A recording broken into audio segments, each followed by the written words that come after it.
신용카드 다 해지하고 이사함. 내 이름은 소피아. 27세 프리랜서 일러스트레이터. 대형 광고 대행사에서 디자이너로 일하다가 2년 전 결혼하면서 독립했고 지금은 재택근무. 부모님 돌아가셨음. 어렸을 때 사고로 조부모님 밑에서 자랐으나 대학 다닐 때 부모님과 함께 살았던 도시 근처 아파트로 다시 이사했고 이탈리안 레스토랑에서 남편 이선을 만난 이후로 계속 그곳에서 살고 있습니다. 그가 일하던 곳은 분위기도 좋고 가격도 적당하고 음식도 맛있어서 동료들과 가끔 들르곤 했는데 그때 잘생긴 웨이터 에단이 화제가 되었어요. 우리들 사이에서 에단은 정말 매력적이었어요. 매니저가 좋은 비율이라고 농담한 적도 있어요. 단골 중 일부는 이선을 보러 왔고 그가 왜 그렇게 매력적인지 이해했습니다. 나는 이선이 그 정도로 눈에 띄는 사람이라고 생각하면서 이선의 팬이 된 것을 부정하지 않지만 왠지 빨리 친해졌고 어느새 우리는 커플이라고 불리다가 놀랍게도 결혼까지 하게 됐다. 그때는 잘 기억나지 않는다. 술에 취해 정신을 차렸을 때 지금 남편이라고 부르는 남자가 옆에 있었는데 그런 느낌이 들었다. 그래도 그때는 이단을 사랑했고 결혼해서 행복했어요. 디자이너로 일하던 회사를 그만두고 독립해서 같은 일을 계속하다가 지금은 프리랜서로 활동하고 있어요. 이단 이탈리안 레스토랑에서 일했는데 근무 시간이 다양했어요. 가끔 밤늦게까지 일하기가 좀 힘들기도 했고 한동안 독립하고 싶었기 때문에 결심을 하게 됐어요. 좀 더 쉬울 것 같아요. 소피어와 이선이 좋아하는 일을 계속하는 것이 좋습니다. 이선이 동의했고 그것이 우리 둘 다 화려한 행사의 팬이 아니기 때문에 결혼 생활을 시작한 방법입니다. 우리는 결혼식을 건너뛰고 대신 가족 모임을 가졌습니다. 이선은 일하러 갈 것이고 나는 재택근무도 집안일도 불규칙한 일정이었지만 자주 연락하며 집에 같이 밥 먹으러 오기를 기다리며 즐거웠고 행복한 일상이었습니다. 결혼은 멋진 줄 알았는데 결혼한 지 1년쯤 됐어요. 이단이가 갑자기 우리 가족이 오고 싶다고 했을 때 모든 게 무너져요. 알았어, 당연히 괜찮다고 했어요. 가족회의에서 이단 가족을 잠깐 만났을 뿐인데 부모님을 잃고 더 잘 알아가면 좋겠다고 생각했어요. 나는 어릴 때부터 이선의 가족을 항상 존경했지만 이선의 내 가족이 도착했을 때 나는 할 말을 잃었습니다. 안녕, 내 방이 어디냐고 조이가 집에 들어오자마자 물었습니다. 조이는 32살보다 5살 위였습니다. 나와 이선 그리고 그녀가 지역 슈퍼마켓에서 일한다고 들었는데 첫 만남에서 정중하게 인사했던 것과는 너무 다른 그녀의 무례한 태도에 놀랐습니다. 18세 형수 하우퍼도 거기에 있었지만 대조적으로 그녀는 그렇지 않았습니다. 한마디도 하지 않고 그냥 조용히 서 있었다. 생각해보니 하퍼는 가족회의에서 거의 말을 하지 않고 자기소개만 했습니다. 조이에 의해 조이와 하퍼를 객실로 안내했고 시부모님에게 예전의 모습을 보여주었습니다. 시부모님이 방에 들어간 후에 부모님 방조이는 이제 우리가 함께 살겠다고 선언했습니다. 가족으로서 우리를 잘 돌봐주세요. 나는 그녀가 무슨 뜻인지 이해하지 못했지만 이선을 바라보았을 때 그 사람이 웃기 전에는 본 적이 없는 방식으로 얼굴을 일그러뜨렸어요. 알고 보니 시댁 식구들이 집을 포기하고 내 아파트로 이사 오셨어요. 미안해요. 제 부모님 집이 갑자기 비워져야 했고 갈 곳도 없었던 것 같아요. 그가 나에게 이 말을 더 일찍 했더라면 좋았을 텐데 하루 이틀만인 줄 알았는데 정말 불편하네요. 이선에게 최대한 친절하게 말했고 그는 어쨌든 우리가 새로운 장소를 찾을 때까지만 사과했습니다. 그 후에는 거절할 수 없었습니다. 특히 나에게 중요한 사람의 가족이라면 갈 곳도 없이 도움이 필요한 사람을 외면할 수는 없지. 함께 살기로 약속했고 살 곳을 찾겠다고 약속한 뒤 마지못해 그러겠다. 가능한 한 빨리 살지만 그 결정을 후회하게 될 것입니다. 이선의 가족은 아무런 자제력을 보이지 않았습니다. 4명 모두 이사한 날부터 아무것도 하지 않았습니다. 모든 것을 나에게 맡겼습니다. 그들이 새로운 곳을 찾는 흔적이나 어떤 징후도 없었습니다. 일중 직업에 대해 물었고 또 놀랐습니다. 슈퍼마켓 일을 그만뒀습니다. 조이가 일한다고 했지만 알고 보니 파트타임이었습니다. 나이 때문에 정규직인 줄 알았는데 그렇지 않았습니다. 학교 졸업하고 일도 제대로 못했고 시부모님도 아르바이트를 하다가 여기로 이사 오면서 직장을 그만두셨죠. 물론 하퍼는 백수였어요. 시험 준비하는 학생이라고 했지만 거짓말이에요. 우리는 이제 부유한 가족의 일원입니다. 여기에서 예전 직장으로 통근하는 것은 말이 안 되고 왜 당신이 부자일 때 일해야 할까요? 제가 물었을 때 그럴 수 있었던 부유한 가족은 또 다른 놀라운 대답을 얻었습니다. 당신이 얻은 소피아입니다. 부모님과 보험금으로부터 많은 돈을 받았고 이 아파트에 대한 담보대출도 없습니다. 당신은 먹고 살 수 있습니다. 내가 이선이 돌아오자 이선에게 항의했을 때 조이는 웃으며 이렇게 말했습니다. 그는 그 어느 때보다 불만스러운 목소리를 높였습니다. 갑자기 집을 떠나야 해서 모두가 피곤한 걸 봤어요. 잠시 쉬게 해주세요. 아니면 차갑게 우리 가족을 쫓아낼 건가요? 저는 얼어붙었고 이선은 말투를 누그러뜨렸습니다. 소리 질러서 미안해요. 나도 트로와 똑같고 피곤해요. 오늘 일은 이해해. 조금만 더 참아줘. 이선은 뒤를 돌아보는 여자를 다루는데 능숙했고 항상 가혹함과 친절함을 번갈아가며 여자를 통제했지만 그 당시 나는 이해하지 못했고 마지못해 조금 더 참기로 동의했습니다. 시댁의 횡포는 더욱 심해졌습니다. 집에서는 가정부 취급을 하고 나가고 싶을 때는 돈을 요구합니다. 한 푼도 없이 어떻게 일자리를 구하겠습니까? 괜찮은데 일자리를 찾지 못하면 우리는 여기서 영원히 살아야 할 것 같아요. 마지못해 그들에게 약간의 돈을 주었지만 그들은 돈을 다 쓰고 돌아올 것입니다. 아마도 일자리를 구하지 않았을 것입니다. 하지만 증거 없이 말하면 나는 거짓말을 한 혐의로 가족 전체로부터 몇 시간 동안 괴롭힘을 당할 것입니다. 이선이 돌아왔을 때 시댁에서 이야기해도 아무것도 해결되지 않았습니다. 일자리를 찾을 수 없어 모두가 답답해 죄송합니다. 조금만 참아주세요. 그렇게 얘기할 테니 이단이 이 일을 여러 번 반복한 후에 상황을 진정시키겠습니다. 언급하는 것조차 무의미하다고 느꼈지만 점점 돈을 요구하는 횟수가 줄어들었기 때문에 저절로 해결되는 것 같았습니다. 물론 제가 준 돈은 약 3개월이 지나도 반환되지 않았습니다. 끔찍한 사실을 깨달았습니다. 내 신용카드에 청구된 금액이 왜 그렇게 높습니까? 명세서를 확인했을 때 내 신용카드를 무단으로 사용하는 것이 가능한가요? 모든 청구는 승인된 사용자 카드로 이루어졌습니다. 구매는 식음료 서적 및 게임에서 고가의 브랜드 가방에 이르기까지 다양했으며 마지막에는 1부터 5까지 숫자가 할당되어 5명의 승인된 사용자를 의미했습니다. 카드는 현재 발급되었습니다. 신용카드는 제 이름으로 되어 있고 이선은 승인된 사용자로 카드를 사용하고 있습니다. 소피아 당신은 이 일을 더 잘 처리하는 것 같고 우리가 당신을 염두에 두고 통합한다면 결제 관리가 더 쉬울 것입니다.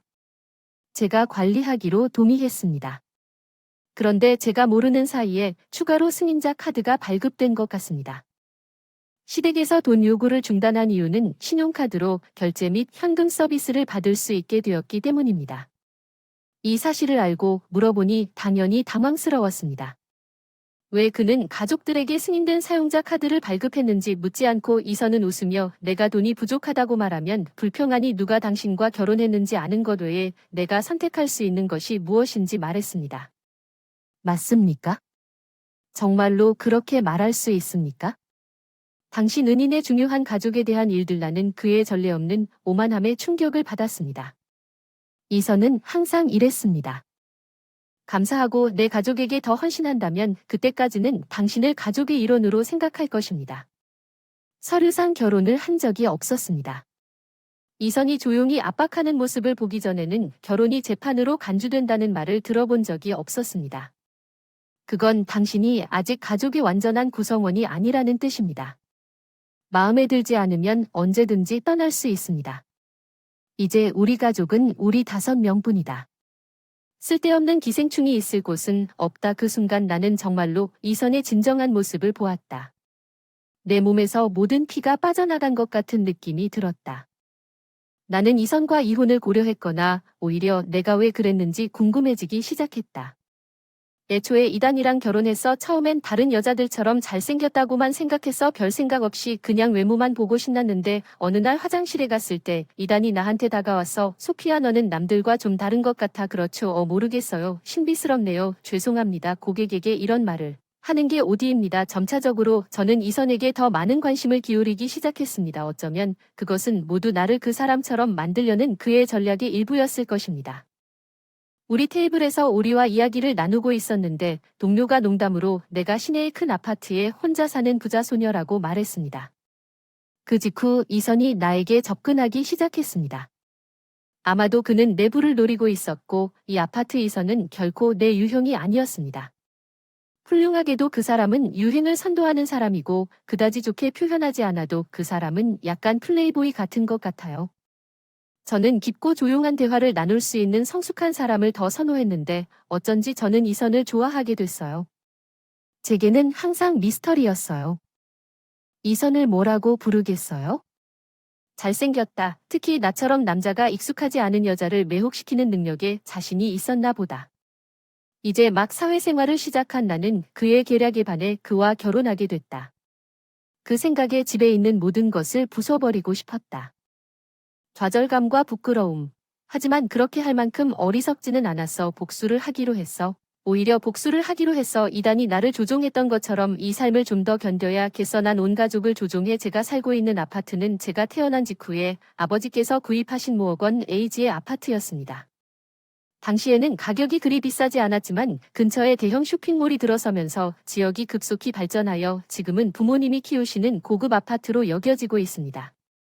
아이들이 많아서 가족이 성장할 수 있도록 넓은 방을 사고 싶었기 때문에 시댁이 이사를 나가도 생활이 가능했지만 아파트의 적당한 크기에도 불구하고 시댁 식구들이 주변에 있다는 것이 특히 직장을 다니기 때문에 귀찮았습니다.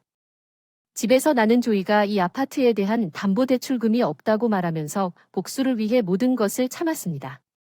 제가 3살 때 부모님이 교통사고로 돌아가셨습니다.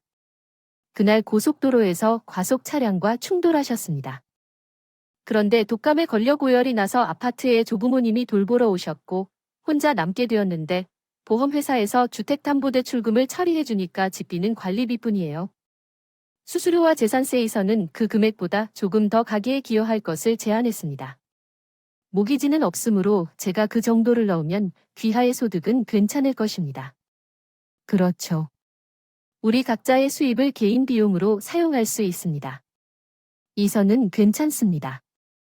내가 모든 지불금을 관리하기 전에는 그것이 합리적일 것이라고 생각해서 지불을 모두 관리했기 때문에 그의 기여가 다소 부담을 덜어주는 것 같았습니다. 돌이켜보면 나는 바보 같았습니다. 이선에 대한 사랑에 눈이 멀었습니다. 그가 말한 모든 것을 준수합니다. 이선은 아마도 자신을 회사의 수장으로 여길 것입니다. 가족들은 그가 나를 지지한다고 믿기 때문에 눈 하나 깜짝하지 않고 나를 기생충이라고 부를 수 있지만 현실은 다릅니다. 나는 공과금 식료품 사회비 오락의 대부분을 지불하고 이제 목록에 진짜 기생충이 5명 더 추가되었습니다. 그가 기부하는 금액은 하루라도 빨리 기생충을 없애고 싶었지만 시댁 식구들이 무작정 장을 보는데도 모른 척하며 힘든 시간을 이겨내면 마지막에 웃을 수 있겠다고 이를 악물고 참고 버텼다. 이혼하기로 결정한 지 3개월 만에 조치가 도착했습니다. 피곤해요. 그날 나와 시댁 중 하나를 선택해야 합니다. 나는 이선에게 이 최후 통첩을 전달했습니다. 이선은 충격을 받았지만 시댁에서는 신경 쓰지 않고 계속했습니다. 알다시피 집안일도 안 하고 일만 떠맡긴다. 이단 집에 있어도 일을 하고 놀고 있는 것도 아니고 백수 취급을 받고 응원해준다고 고맙다는 말을 들었다. 나 한계에 다다랐다. 이단에게 호소하자 눈물이 흘렀다. 이단은 천박한 미소를 지으며 나를 바라보며 떠나야 한다고 말했다. 전에는 당신은 가족의 일원이 아니라고 말했지만 당신은 가족의 일원이 된 적이 없으며 놀란 척 나는 이선을 보았는데 충격을 받았나요? 당신이 우리 가족과 함께 살 수 없다고 말하면 떠나야 합니다. 아, 그리고 내가 이 아파트를 보상금으로 받을 것이고 이혼과 당신 저축의 절반은 재산 합의의 일부라는 것을 알 수 있도록요아. 그게 그 사람의 목표였기 때문에 시댁 식구들이 나를 쫓아내려고 계속 괴롭힘을 가한 이유도 그 사람이 내가 한때 사랑하고 결혼했던 사람이었기 때문에 노골적으로 들었을 때 여전히 충격을 받았지만 이것이 화해하는 데 도움이 되었어요. 내가 이선과 이혼하기로 결정했다는 것을 마음으로 이해했습니다. 하지만 이 아파트는 내 것이고 여기서는 내 잘못이 아닙니다. 이혼의 원인이 저와 그들의 괴롭힘에 대해 논의하지 않고 시부모님이 여기서 살도록 허락하신 것이라고 말씀하셨나요? 나에 대해 나는 이선에게 분명히 말했습니다. 그는 내가 그의 요구를 완전히 거부할 것이라고 기대하지 않은 것에 놀란 것 같았습니다. 나는 항상 이선의 요청을 따랐습니다. 왜냐하면 우리 결혼 이후로 나는 항상 이선의 요청을 따랐기 때문입니다. 여러분과 잠시만 더 기다리겠습니다. 하지만 여러분도 떠날 준비를 해야 합니다. 농담이 아닙니다. 이곳은 우리 집입니다. 세입자 권리에 대해 들어본 적도 없습니다. 이선이 만든 것처럼 여기에 살고 있는 사람을 그냥 쫓아낼 수는 없습니다. 난리 난 집을 나와 조부모님께 갔다. 상황을 설명하고 일이 해결될 때까지 머물 수 있냐고 물었다. 조부모님은 내가 겪은 일을 듣고 충격을 받으셨고 더 일찍 상담하지 않으셨다며 눈물을 흘리며 꾸짖으셨다. 할머니 걱정 끼쳐서 미안하지만 이제 괜찮아. 내가 온화해 보일지라도 난 별로 그런 사람이 아니야. 아파트를 떠난 다음 날 억지로 눈물을 흘리며 웃었고 이단이 바로 연락을 줬어. 뭐야 그게 뭐야? 변호사가 보낸 서류가 무슨 말인가요? 변호사가 신속하게 처리한 것에 감동받았습니다. 제가 어제 집을 나간다는 것을 알고 변호사를 통해 이혼 절차 회의를 주선했고 오늘 서류가 전달되도록 주선해 주었습니다. 나는 위자료를 전혀 지불하지 않을 것이고 합법적으로 아파트를 떠나지 않을 것입니다. 이선 당신은 지불할 의무가 있고 그 아파트에서 계속 살 권리가 없습니다. 무슨 말씀이신가요? 그 아파트도 우리 결혼했으니까 내 것입니다. 나를 매수하기 위해 나에게 절반의 돈을 지불하라고 주장한다면 이 주장은 말도 안 됩니다. 이런 식으로 이야기해도 아무것도 해결되지 않습니다. 지금부터 변호사를 통해 연락하십시오. 나는 전화를 끊고 더 이상 논의할 의향이 없으며 내일 또 전화가 올 것이라고 예상합니다. 오늘은 얘기하고 싶은 마음이 없었는데 다음날 아침에 또 전화가 왔어요. 어제와 똑같은 줄이 무슨 뜻인가요? 내 신용카드가 취소됐다니 무슨 짓을 한 겁니까? 나는 취소했는데 신용카드는 내 것이고 당신은 그랬어요. 승인된 사용자만 기억하세요. 예, 저는 모든 계약을 다른 신용카드로 전환했고 떠나기 전에 이전 카드를 취소했습니다. 일단 취소하면 당연히 승인된 사용자 카드가 작동을 멈출 것입니다. 저도 지불하고 있었습니다. 예, 아파트 관리비와 재산세 그리고 처음 2달 동안만 얼마 안 되지만 그의 분기한 외침이 전화를 통해 흘러나오기를 원한다면 위자료에서 그 금액을 공제할 수 있습니다. 실제로 이선은 처음 2달 동안만 돈을 냈습니다. 그는 여러 가지 변명을 하고 자신이 자신을 잊어버린 것을 잊고 지불을 중단했습니다. 그의 기억력 부족을 보여주기 위해 지불했지만 더 이상 나에게는 중요하지 않습니다. 사람들의 기억 용량이 더 이상 나에게 문제가 되지 않더라도 관계를 끊을 것이므로 내가 부담한 생활비의 절반을 지불해야 합니다. 상세한 가계 장부를 보관했고 증거로 제출한 다음 저축액도 공정하게 분배합니다. 부부 재산입니다. 그렇게 말하고 이별 사진을 받은 후 공평하게 분배할 것이라는 점을 이해합니다. 통화가 종료되었습니다. 이 몇 가지 의미는 무엇입니까? 며칠 후 그는 같은 회선으로 다시 전화했습니다. 그의 기억력 문제로 인해 그의 어휘력 부족이 분명했습니다. 결혼 재산 분할이 무슨 뜻입니까? 왜 아무것도 없습니까? 소피아 부모님 보험에서 많은 것을 가지고 있습니다. 맞죠? 그래서 그는 내가 폴에 대해 설명했다고 생각했습니다. 결혼 전 저축은 부부 재산에 안 들어가고 결혼 후에도 저축은 없으니 당연 0이라고 거짓말이라고 생각한다면 거짓말하지 말고 이제부터라도 상담 좀 받아보는 게 어때요? 다 소통해주세요. 변호사를 통해 우리는 더 이상 직접적으로 이야기하지 않을 것입니다. 작별 인사 이선을 떠난 지 2개월 만에 전화를 끊고 이선의 전화번호를 차단했고 시부모님은 마음이 바뀌어서가 아니라 그럴 수 있었기 때문에 마침내 아파트에서 나갔습니다. 더 이상 그곳에서 살 여유가 없습니다. 먼저 이선의 수입만으로는 예상했던 5인 가족을 부양하기에 충분하지 않았습니다. 그들은 내 신용카드를 마음껏 쇼핑에 사용했고 지금은 절약을 시작하지 않았습니다. 의도적으로 그들에게 자유 통치를 허용했습니다. 신용카드를 가지고 시댁 식구들은 이선에게 쇼핑을 요구하기 시작했고 이선이 화가 났을 때에도 지갑에서 돈을 훔치는 것을 거부하자 그들은 내가 떠난 것에 대해 그를 비난하고 뭉쳤습니다. 그 후 전기, 가스와 수도가 모두 차단되었습니다. 물론 즉시 돌아올 계획이 없다는 이유로 종료를 준비했습니다. 이선은 전화로 서비스를 복원하려고 시도했지만 해당 부동산은 내 이름으로 되어 있었고 그들은 누군가의 말을 듣지 않았습니다. 주인과 무관한 시댁 식구들은 더위를 견디지 못하고 아파트를 나갔습니다. 어디로 갔는지 모르겠고 알고 싶지도 않습니다. 이단은 끝까지 머물려고 했으나 부족하여 결국 포기했습니다. 전기가 공급되지 않고 이혼 협상이 예상보다 빨리 진행된 것은 이선의 마음이 바뀌어 조건에 동의했기 때문이 아니라 이혼이 마무리되기 전에 심각한 실수를 저질렀거나 아마도 그런 행동을 시작할 만큼 자신감이 있었기 때문일 것입니다. 두 사람 모두 일찍부터 젊은 여성들을 유혹하기 위해 도시의 주요 위치에 고급 아파트를 소유하고 있다는 글을 올렸습니다. 시댁이 있음에도 불구하고 그는 함께 사는 동안에도 그런 행동을 했고 잘생긴 외모 때문에 그들은 무관심해 보였습니다. 나는 떠나기 전에 그러한 활동을 의심했습니다. 나는 집 주변 여러 곳에 카메라를 설치하여 필요한 모든 증거를 포착했습니다. 이선은 나를 과소평가하여 적어도 내가 시부모님을 데려온 데 대한 이혼 보상으로 상당한 금액을 요구했습니다. 내 허락도 없이 우리 집에서 그들이 나를 쫓아내고 바람을 피운 데 사용된 승인된 사용자 카드에 대한 비용을 지불하게 만들었습니다.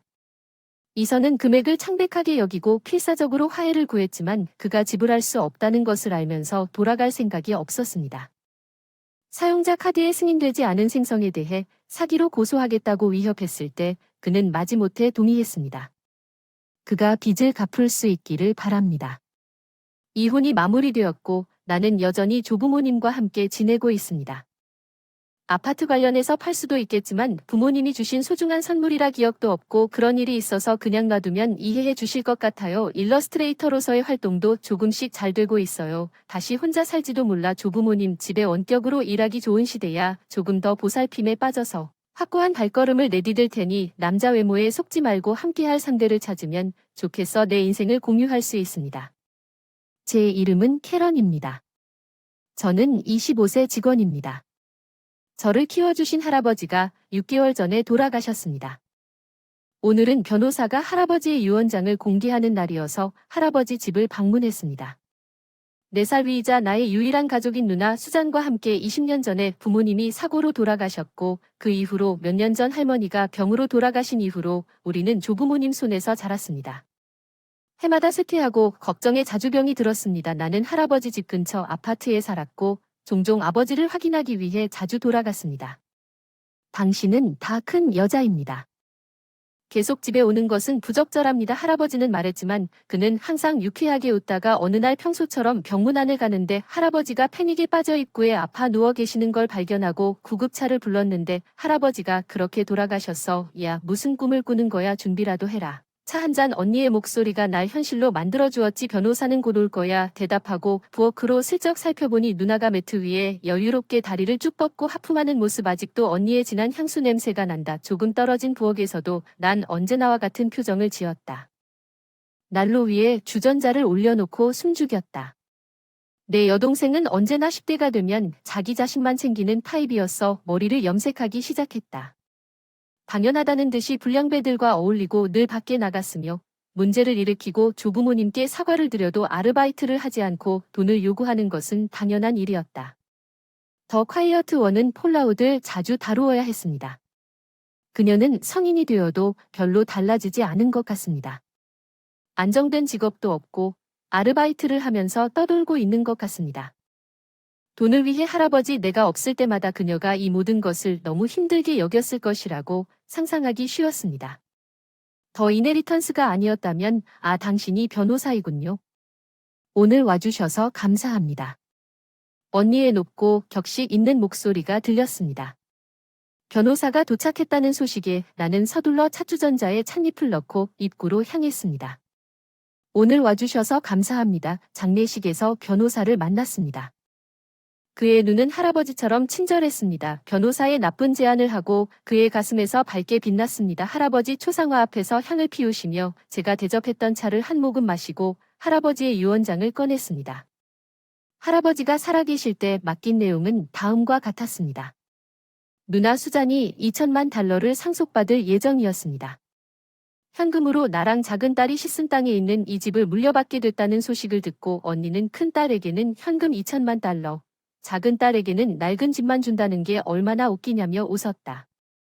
당연하게도 집만이 아니라 내가 반박한 땅도 있고 내 여동생은 웃었다. 은근슬쩍 이런 황폐한 곳에 있는 이 땅의 가치는 별로 놀랄 일이 아니다. 난 현금을 더 좋아했을 텐데 할아버지가 나에게 애착을 갖고 계셨나 보다. 결국 나는 약간 충격을 받았다는 것을 부인할 수 없습니다. 할아버지는 자신이 사랑하는 집과 할머니와 함께 평생을 보낸 땅을 내가 보호하기를 원하셨을 것입니다. 내 이야기를 듣고 놀라서 고개를 저으며 별것 아닌 것 같다고 대답했다. 언니가 현금 2천만을 물려받았다는 게 더 인상적이다. 겸손하게 말로 표현했는데도 큰 소리로 말하면 공허함이 느껴졌다. 와, 아름답고 돈도 많아. 이제 그녀는 더 무어인일수록 더 좋아. 승리 브라이언의 무감각한 말에 곁눈질을 했고 그의 격차를 깨닫고 그는 농담을 했고 돈보다 당신의 위로가 나에게 더 중요하다고 일을 시작했을 때부터 캐런 브라이언은 내 남자친구였어. 우리 사교 모임에서 만났고 동갑이라 잘 눌렀어요. 할아버지와 여동생에게 소개시켜줬는데 아직 프러포즈도 안 하셨는데 오늘 결혼이 오랜만에 첫 데이트라고 생각하다가 결국 말하게 됐어요. 브라이언이 내 유산에 대해 이야기하다 나는 그가 언젠가 내 남편이 될 것이라고 생각했기 때문인 것 같다. 며칠 후에 이것을 후회하게 될 줄은 몰랐다. 나는 할아버지로부터 물려받은 집을 방문하고 있었다. 나는 청소하고 정리하려고 했다. 할아버지 소유물 빼고 집은 크지만 집은 아담했어요. 혼자서도 관리할 수 있을 것 같았어요. 집을 둘러보며 직장과 가까워서 여기로 이사가야 하나 고양이와 함께 한가로이 지내는 것도 나쁘지 않을 것 같아요. 안타깝지만 지불해야 할 임대료는 없을 것이고 노후화로 인한 유지 비용은 있을 수 있지만 나는 열심히 일하고 저축해왔기 때문에 문제가 되지 않을 것입니다. 소매 청소를 시작하려고 하는데 전화가 왔어요. 스마트폰 화면에 언니 이름이 떴어요. 언니 무슨 일이에요? 카렌 그 낡은 집에서 혼자 즐겁게 놀고 있어요. 언니는 술에 취한 것 같았어요. 늘 독특한 방식으로 말을 확장했지만 오늘은 유난히 안 좋았어. 언니 술 마시는구나. 아직도 오후구나. 한숨 지으며 지적하자 그 사람은 과장되게 한숨을 쉬었다. 아 정말 미스굿즈야.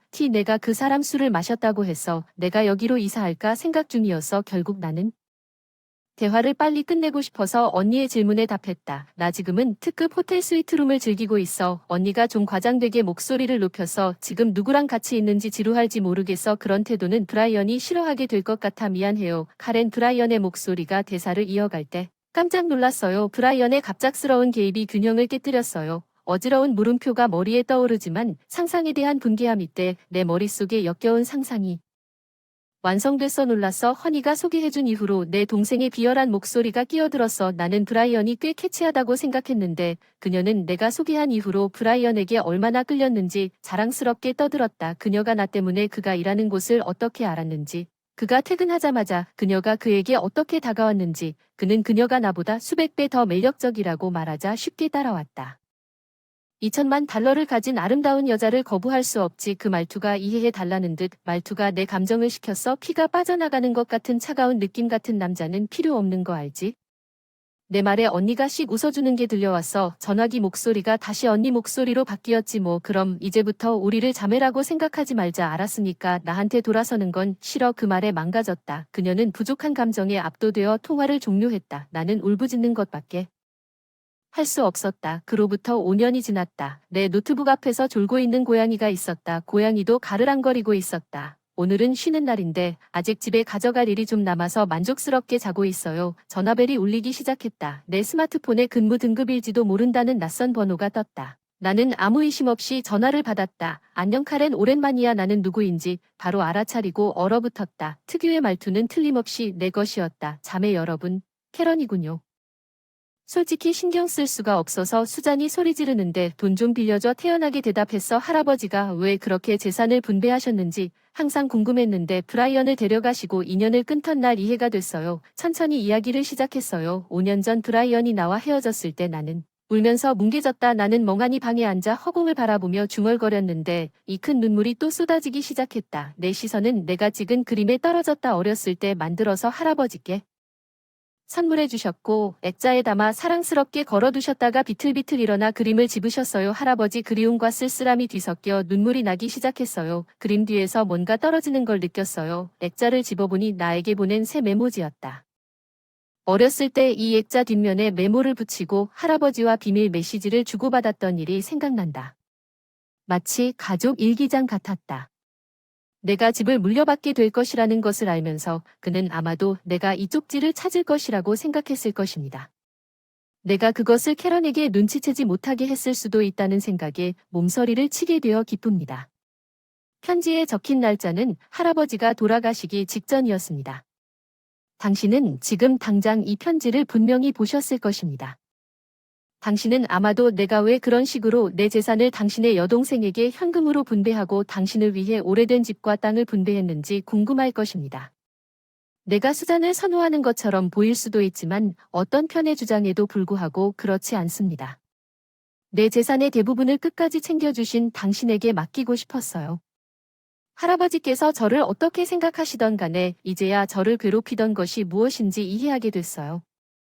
질투심으로 할아버지를 더 사랑했어요. 편지를 계속 읽었지만 수잔은 이 아이의 할아버지처럼 정규 부문에 만족하지 않을 것입니다.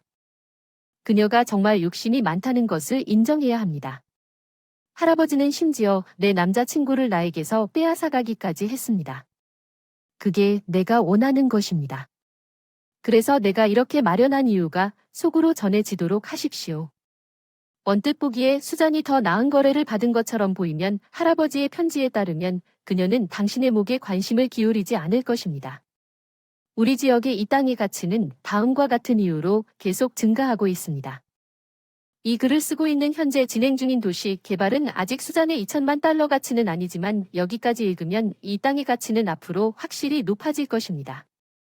당신이 애착을 갖고 있다면 여기에 살 수 있다는 사실에 놀라서 눈이 커졌습니다. 아니면 그 가치가 충분히 오르면 좋은 이익을 낼 수 있을 때 팔 수 있습니다. 내가 원하는 것은 내가 편지의 내용을 다 전달했을 때 당신이 행복해하는 것뿐입니다. 수잔은 혀를 차며 내가 그 집에 살았던 늙은 노파에게 말했습니다. 그러다가 결혼이 확정되자 어차피 땅값이 충분히 올랐다는 할아버지의 편지대로 집을 팔기로 했어요. 돈은 절대 빌려주지 않겠습니다. 수잔은 답답해 보였지만 좋은 생각이 있다는 듯 이렇게 말했습니다. 브라이언을 다시 돌려주고 싶으니 누나를 도와주세요. 지금 이 순간 내 속에서 뭔가가 터지는 소리가 들렸어요. 할아버지가 보살펴 주셨는데도 아직 아무 반응도 보이지 않으셨다는 것만으로도 충분해요.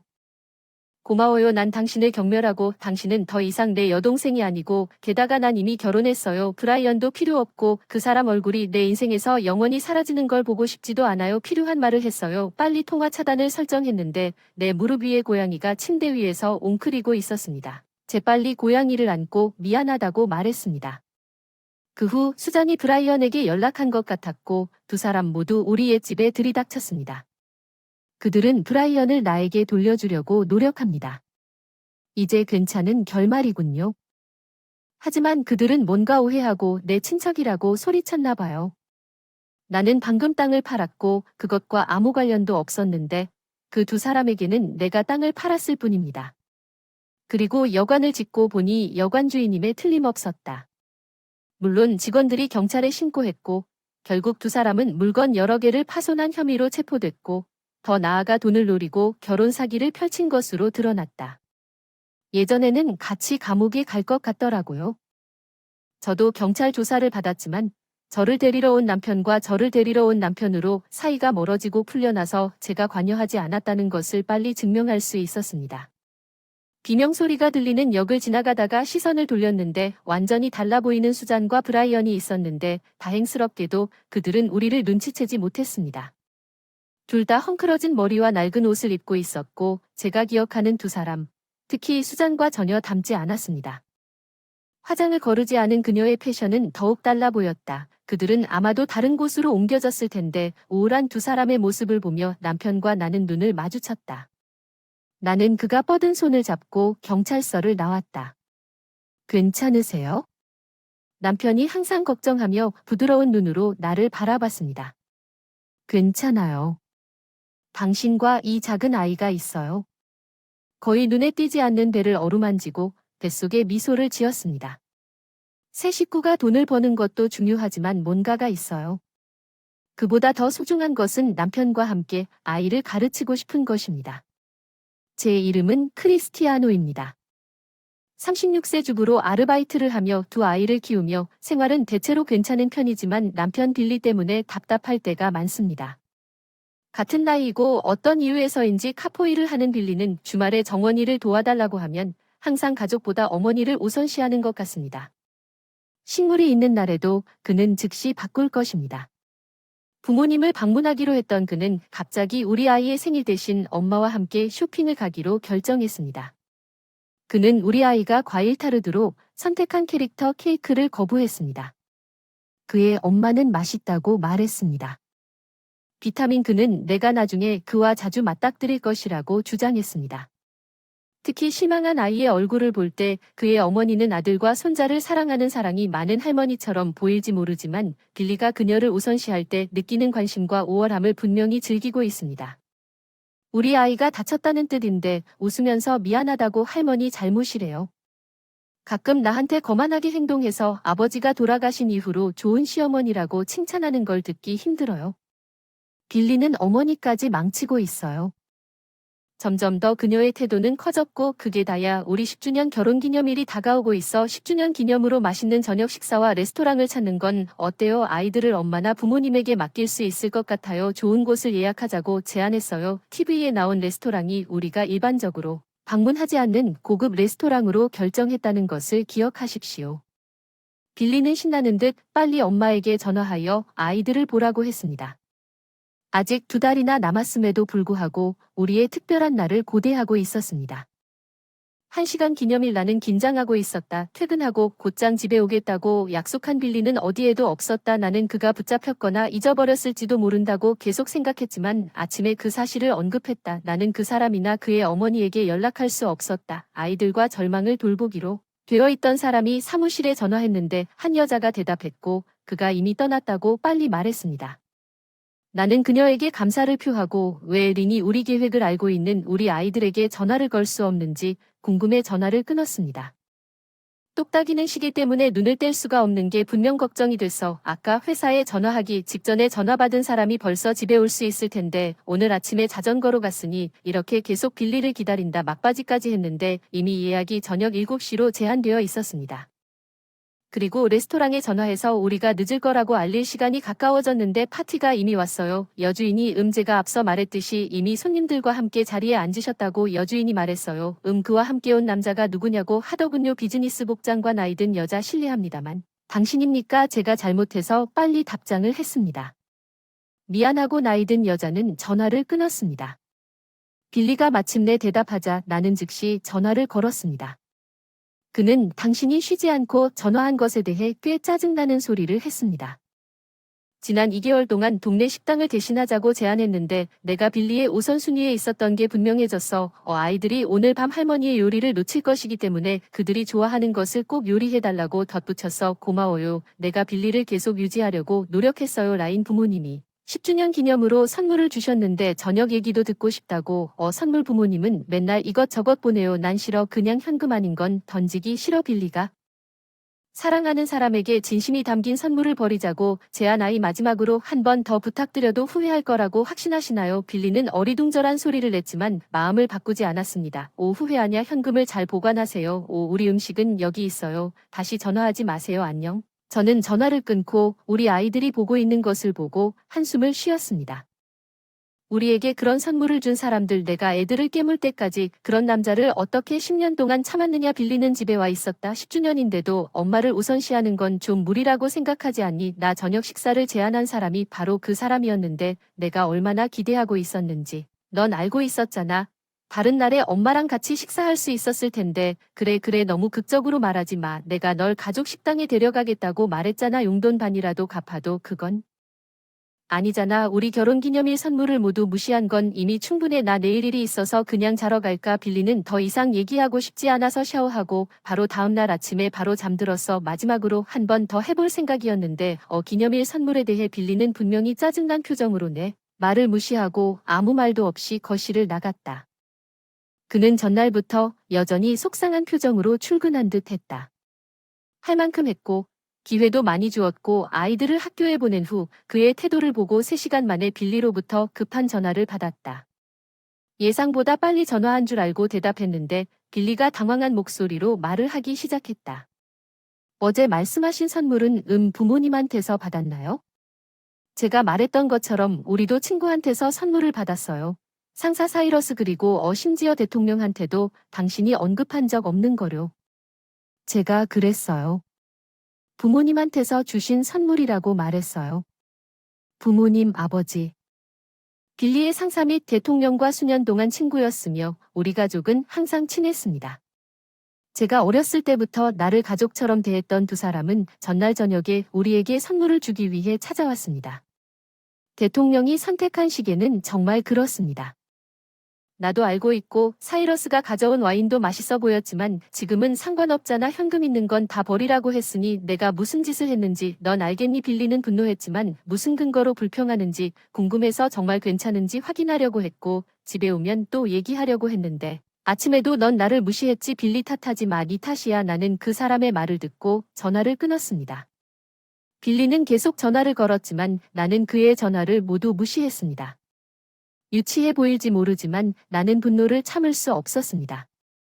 그리고 더 이상 빌리가 집에 돌아왔을 때 현관에서 거실로 달려드는 그의 무거운 발소리가 들렸습니다. 이제 나에게 선물을 주세요. 아침에 선물을 던져서 이미 모아두었다고 말했어요.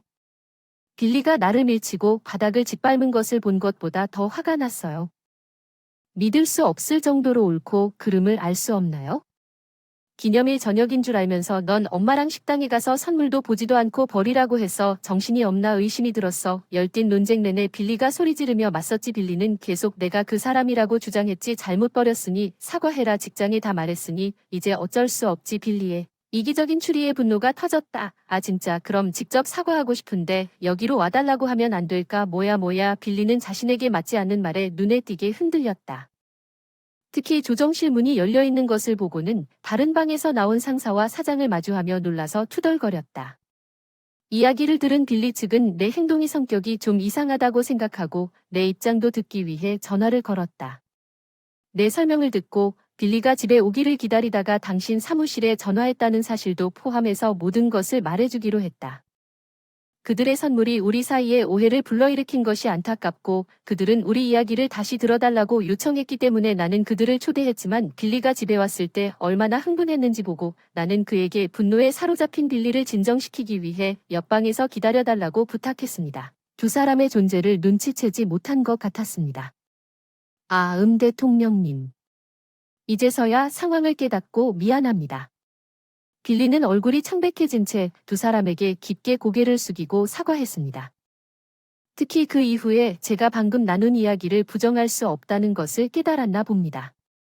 나에게 책임을 돌리려 애쓰던 그의 분노는 사라졌고 깊은 후회로 떨면서 고개를 들었습니다. 대통령의 목소리는 놀라울 정도로 온화했습니다. 빌리의 창백한 눈에 희망이 깜빡였습니다. 이것은 일과 무관한 국내 문제입니다. 나는 당신을 변명하지 않을 것입니다. 대통령 그의 상사를 추가했습니다. 당신의 업무 성과에는 영향을 미치지 않을 것입니다. 하지만 우리는 크리스티나와 오랫동안 친구였음을 기억하세요. 밖에서 그들과의 친밀한 관계를 자주 자랑했던 빌리는 지금부터 개인적으로 당신과 거리를 두는 것을 선호합니다. 당신과 당신이 어떻게 말을 할 수 있겠습니까? 우리 결혼 SP에 다른 사람을 참여시키는 것이 부끄럽지 않습니까? 이것은 단순한 결혼 싸움이 아닙니다. 당신은 우리가 받은 선물을 잘못 처리하여 결과적으로 당신은 그들의 신뢰를 잃었고 솔직히 나는 그렇지 않습니다. 아내와 가족보다 엄마를 우선시하고 자신의 잘못을 나한테 탓까지 하는 남편은 필요 없어 이혼을 신청한다. 자신 있게 선언하고 일찍 아이들을 친정에 보낸 것을 기뻐하며 집을 나갔다. 소문이 퍼졌다. 빌리의 직장에서 우리의 이혼과 상사와의 관계 변화에 대해 한때 멸시하던 동료들이 이제는 아내 없이는 상사와 대화조차 할 수 없다고 조롱했다. 이혼 후 우리 아이들을 한 번씩 만난다. 한 달 동안 자녀 양육비를 지불했지만 그는 돈에 대해 계속 불평했고 아이들이 10대에 가까워지면서 길이 다시 그와 함께 살도록 시도하려고 했습니다. 그들은 이제 아이들의 소망을 존중하면서 그를 만나는 것을 거부하기 시작했습니다. 우리보다 할머니에 대해 나는 그와 함께 살 필요가 없다는 것을 깨달았습니다. 내 딸이 빌리에게 말한 적이 있습니다. 나는 이혼을 선언한 후 그의 반응을 생각하면서 여전히 웃었습니다. 나는 비밀리에 보관했던 선물을 대통령에게 돌려줬고 사이러스는 그들이 수고한 일에 대해 사과했습니다. 사이러스는 농담으로 제가 좋아하는 와인을 이혼 선물로 선물했습니다. 부모님을 포함한 그들과의 관계는 이혼이 확정된 후에도 나중에 계속될 것이라고 믿습니다. 그곳에서 아이들과 함께 대통령 집에서 열리는 홈파티에 초대받았습니다. 대통령 형이 운영하는 회사에서 빌리의 짜증나는 화해 시도를 모두 무시하고 나는 이제 지지적인 환경에서 일하고 있으며 우리 셋은 행복하게 살고 있습니다. 나는 아르바이트를 병행하는 40세 여성 케이트입니다. 그리고 집안일도 해요. 저는 2살 연상인 남편 테드와 우리의 소중한 고양이와 함께 살고 있습니다. 결혼한 지 벌써 15년이 되었습니다. 결혼 생활에 완전히 만족했는지 묻는다면 정확히 말할 수는 없습니다. 그 이유 중 하나는 아이에 대한 우리의 이루어지지 않은 소원이 또 다른 이유입니다. 테드는 적당한 월급에도 불구하고 집안일을 돕기 위해 거의 손가락 하나 까딱하지 않고 그가 돈을 벌 때마다 애를 선호합니다. 게다가 테드는 항상 조금은 좀 씩씩했습니다. 마마보이는 40대인데도 항상 근처에 사는 엄마를 만나고 싶어 해요. 아빠가 돌아가신 후로 외로워요. 하지만 그 엄마는 그다지 허약하지 않다는 걸 알아요. 얼마 전 마트에 줄을 서 있다가 실수로 방귀를 뀌었는데 너무 시끄러워서 뒤돌아서 뒤에 있는 사람 탓이라고 시어머니가 웃으시면서 얘기를 해주시더군요. 그녀의 말을 듣고 쇼핑 경험 테드 남편도 웃고 있었지만 나는 완전히 역겨웠습니다. 그런 저속한 여자가 내 시어머니라는 것이 믿을 수 없었습니다. 그녀는 친구가 거의 없을 정도로 불쾌한 성격을 가지고 있습니다. 유일한 취미는 며느리를 괴롭히는 것입니다. 시어머니와 사이좋게 지내면 시댁에 가는 것도 괜찮겠지만 며느리와 친해지고 싶어하는 며느리는 없을 것입니다. 그런 성격의 시어머니, 테드의 형, 아내 로즈와 한 집에 살던 부부마저도 참지 못하고 도망가는 게 어떤 형벌인지 짐작이 가네요. 특히 테드 형 론이 세상을 떠난 뒤 그런 시어머니와 함께 살고 있다. 나처럼 참을성이 많고 관대했던 사람임에도 불구하고 로즈조차 참지 못하고 도망갔다. 그녀가 얼마나 괴롭힘을 당했을지 궁금해 로즈는 멀리 있기를 바랐다. 가능한 한 물리를 애지중지하는 그녀의 남편은 멀리 이사가고 싶어하지 않아서 지금은 새 가족이 따로 살고 있지만 간격이 촘촘한 것은 모두 브러더 마머즈 보이즈입니다. 그런 시어머니와 함께 산다는 것은 별거라면 견딜 수 있다. 동거하자는 부탁을 받았지만 혹시라도 저번에 내가 그랬을 때 만약에라도 절대 그러지 않겠다고 다짐했다. 시댁으로 소환됐는데 동거 소란이 드디어 터졌다 고민하다가 이제 동거를 해야 할 때가 된 것 같아 두 커플을 모았다고 생각한 순간에 너희들은 언제 입주할 수 있겠느냐고 말했다. 갑자기 동거 얘기를 하기 시작했는데 게다가 이미 동거하기로 결정한 것처럼 말하고 심지어는 이사 시기까지 의논하기까지 펄쩍 뛰었다. 어이, 잠깐만, 동거하기 싫다. 나는 로즈가 얼마나 많은 어려움을 겪었는지 보았고 같은 일을 겪고 싶지 않습니다. 당신에게 묻는 것이 아닙니다. 테드에게 묻는 것입니다. 그녀는 우리가 함께 살기를 거부하는 나의 단호한 거부를 무시하고 반박했습니다. 동거하자는 내 의사는 완전히 무시당했지 뭐 앞으로 엄마를 돌봐야 해도 동거는 상관없어. 우리가 동거하면 케이트가 하는 게 더 쉬울 텐데 믿을 수가 없지 않나? 테드는 앞으로 내가 자기를 돌봐줄 거라고 생각하면서도 같이 살기로 했다. 나를 돌봐주는 건 농담이겠지? 내 아내 로즈에게 가했던 그 많은 괴롭힘에도 불구하고 진심으로 나한테 돌봐달라고 하는 거야? 믿을 수 없을 정도로 불만스러운 표정을 지으시네요. 안타깝네요. 제가 선배주부로서 교육을 조금 드린 것뿐인데 정말 교육 얘기를 하는 사람이 그 사람인가 하는 생각이 들었습니다. 어차피 같이 살고 싶지도 돌보고 싶지도 않은 것 같아요. 당신이 동거를 고집하면 나는 이혼하겠다고 단호하게 선언해서 테드를 당황하게 만들었어요. 잠깐만요. 이혼 얘기를 이런 식으로 하는 것은 전혀 고려하지 않고 함께 살도록 강요하고 돌보게 하려는 건 좀 무리한 일입니다. 내 감정은 이혼의 정당한 이유입니다. 나는 직업이 있고 안정적인 수입이 있어서 이혼해도 문제가 없을 것입니다. 케이트가 정말로 원하지 않으면 테드를 말문이 막히게 두고 반박했습니다. 그렇다면 우리에게는 선택의 여지가 없을 것 같습니다. 하지만 오빠와 로즈에게 다시 오라고 했더니 로즈를 당황하게 한다고 하더군요. 아니요. 시어머니와 다시는 살 수 없다고 하더군요. 그러면 제 정신건강이 완전히 망가질 것입니다.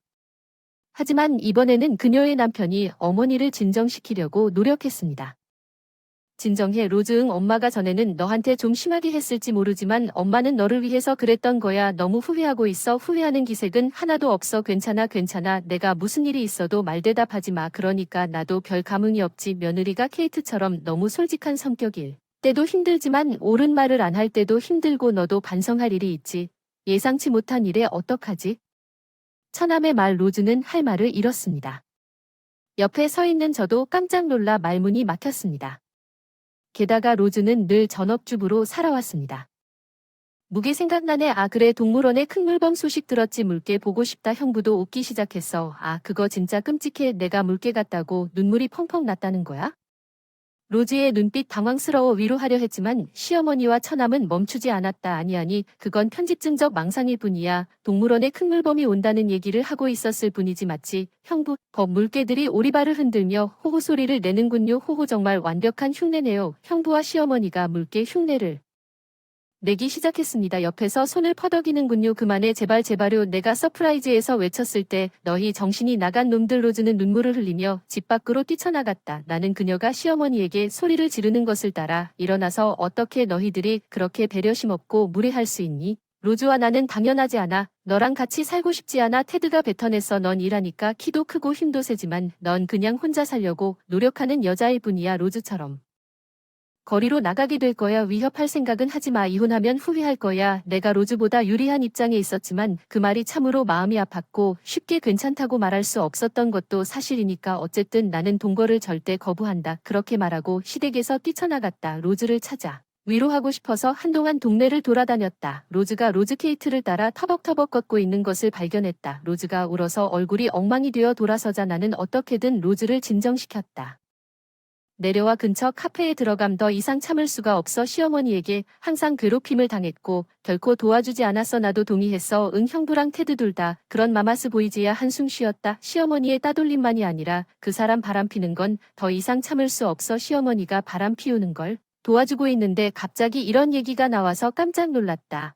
잠깐 형 시어머니는 바람을 피우고 있고 시어머니는 돕고 있습니다. 그가 한동안 바람을 피우고 있다는 사실을 몰랐나요? 그는 어머니를 만나러 간다고 말하지만 실제로는 여주인과 데이트 중이고 어머니는 그가 바람을 피우는 것을 돕고 있습니다. 알리바이 무슨 일인지 알면서 로제는 계속 울면서 감정을 토해냈어. 아 남편에게 바람을 피운 시어머니에게 왕따를 당하는 로즈의 충격에 깊이 공감합니다. 정말 불쌍한 여자인 게 당연하군요. 속상해 가슴 아픈데 왜 참는 거야? 혼자 살까봐 걱정해도 그렇게까지 참지 않아도 돼. 로즈를 격려하려고 했는데 로즈가 고개를 들어 왜 의아한 표정으로 나를 쳐다봤다. 참는 건 너가 너무한 거라고 생각해서야. 그 말을 듣고 로즈가 놀라운 이야기를 하기 시작했다. 로즈와 나는 팀을 이루어 시댁 식구들에게 복수하기로 했다. 로즈와 내가 두 아내를 조롱하고 침묵할 이유가 없습니다. 우리가 겪은 굴욕의 2배로 갚고 그들을 쓰러뜨릴 것입니다. 그 일은 로즈와 내가 우리 어머니를 결의한 지 한 달 후에 일어났습니다. 법률이 다시 한번 우리를 조용히 모이라고 했습니다. 로즈 그리고 저는 남편들에게 말하지 않고 준비했습니다. 절호의 기회였기 때문에 우리는 남편의 집으로 향했습니다. 우리 시어머니와 함께 살려면 정말로 여러분 중 한 분이 필요합니다. 내가 늙어가고 있고 너희 여자들이 나를 돌보아야 할 필요가 있을 테니 결국엔 그것을 고려해봐야 해. 법이 동거라는 주제를 다시 꺼냈어. 내가 할 수 있기 전에 로즈가 말했어. 난 안 할 거야. 이혼하겠다는 조건으로. 이번에는 말투가 좀 더 단호해서 시어머니를 깜짝 놀라게 한 것 같군요. 말도 안 되는 소리 하지 마세요. 케이트 이제 내 차례라고 대답했으니까 기본적으로는 우리가 살기를 원하잖아요.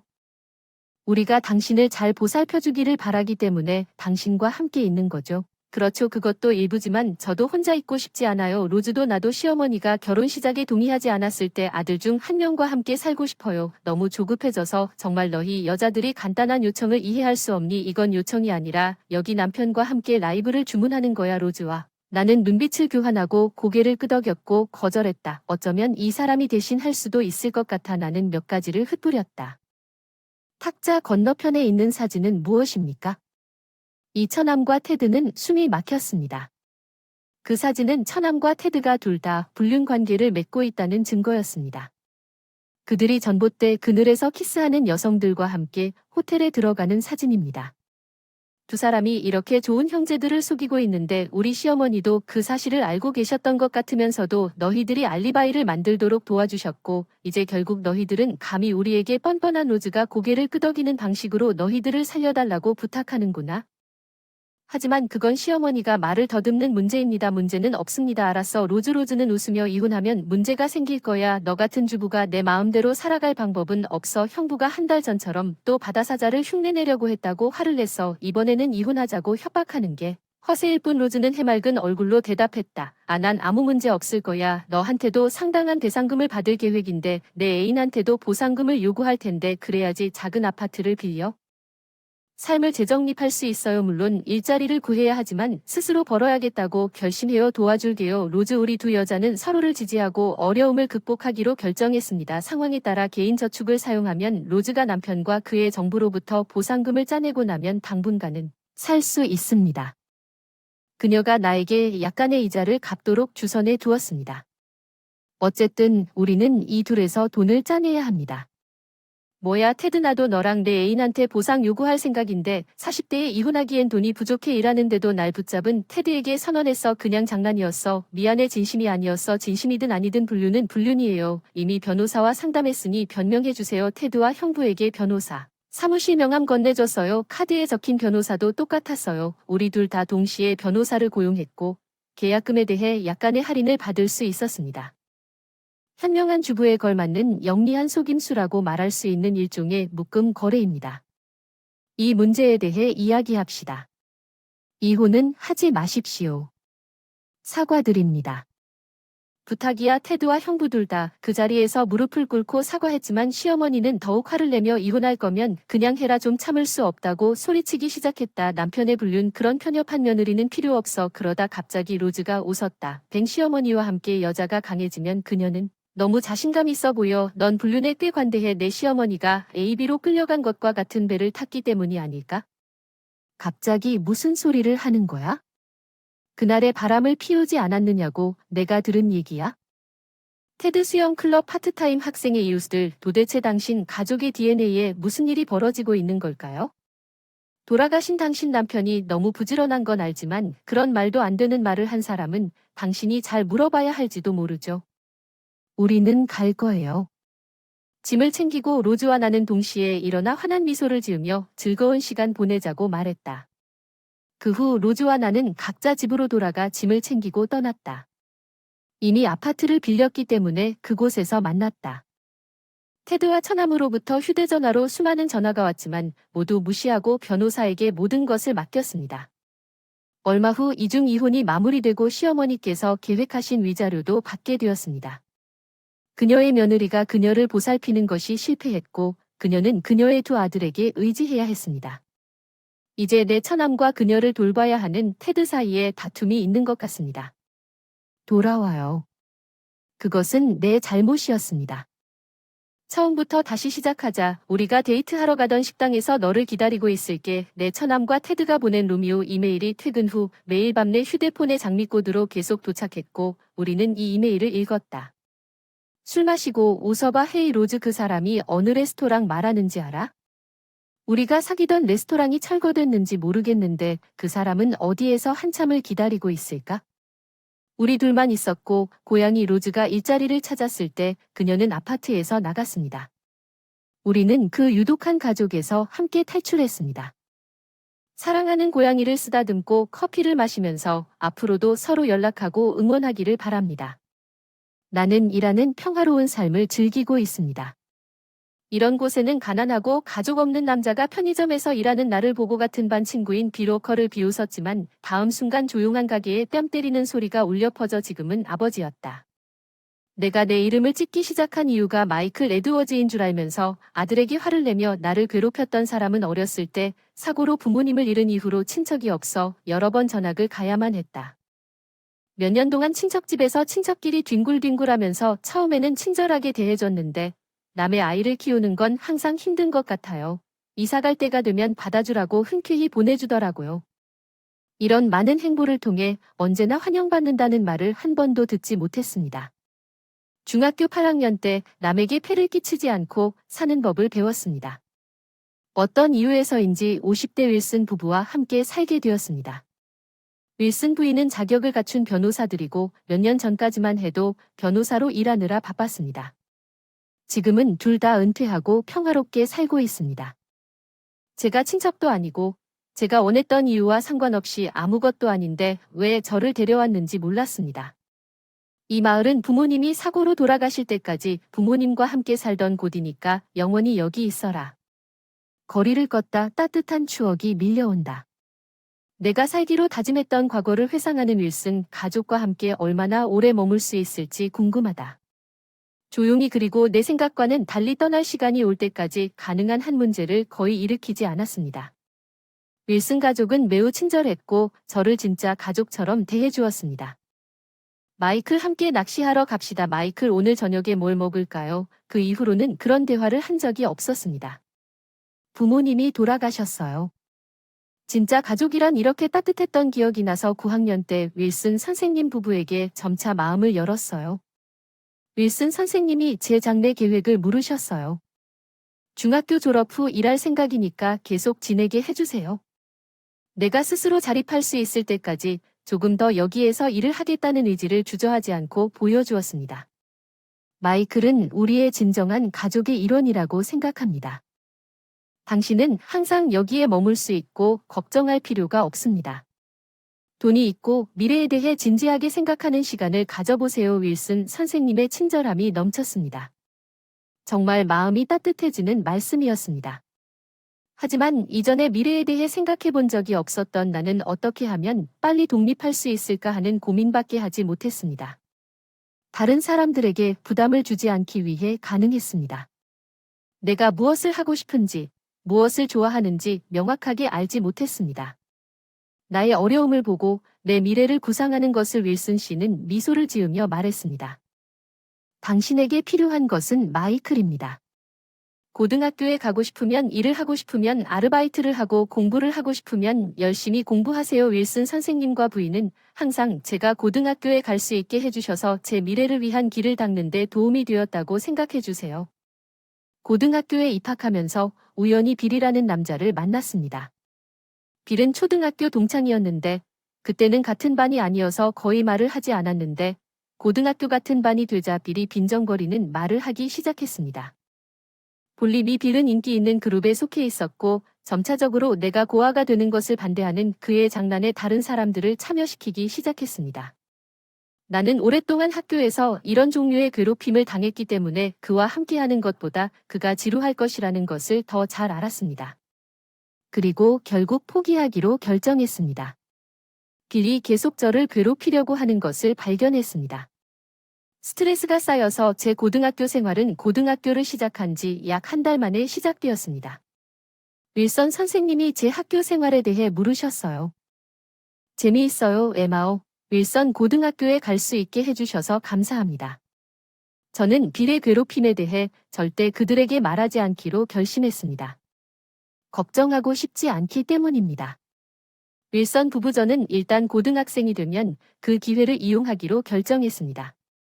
윌슨 부부가 나에게 여러 가지를 시도하도록 준 시간 나는 내 자신의 잠재력을 발견하고 어떤 식으로든 윌슨 부부에게 보답하고 싶었습니다.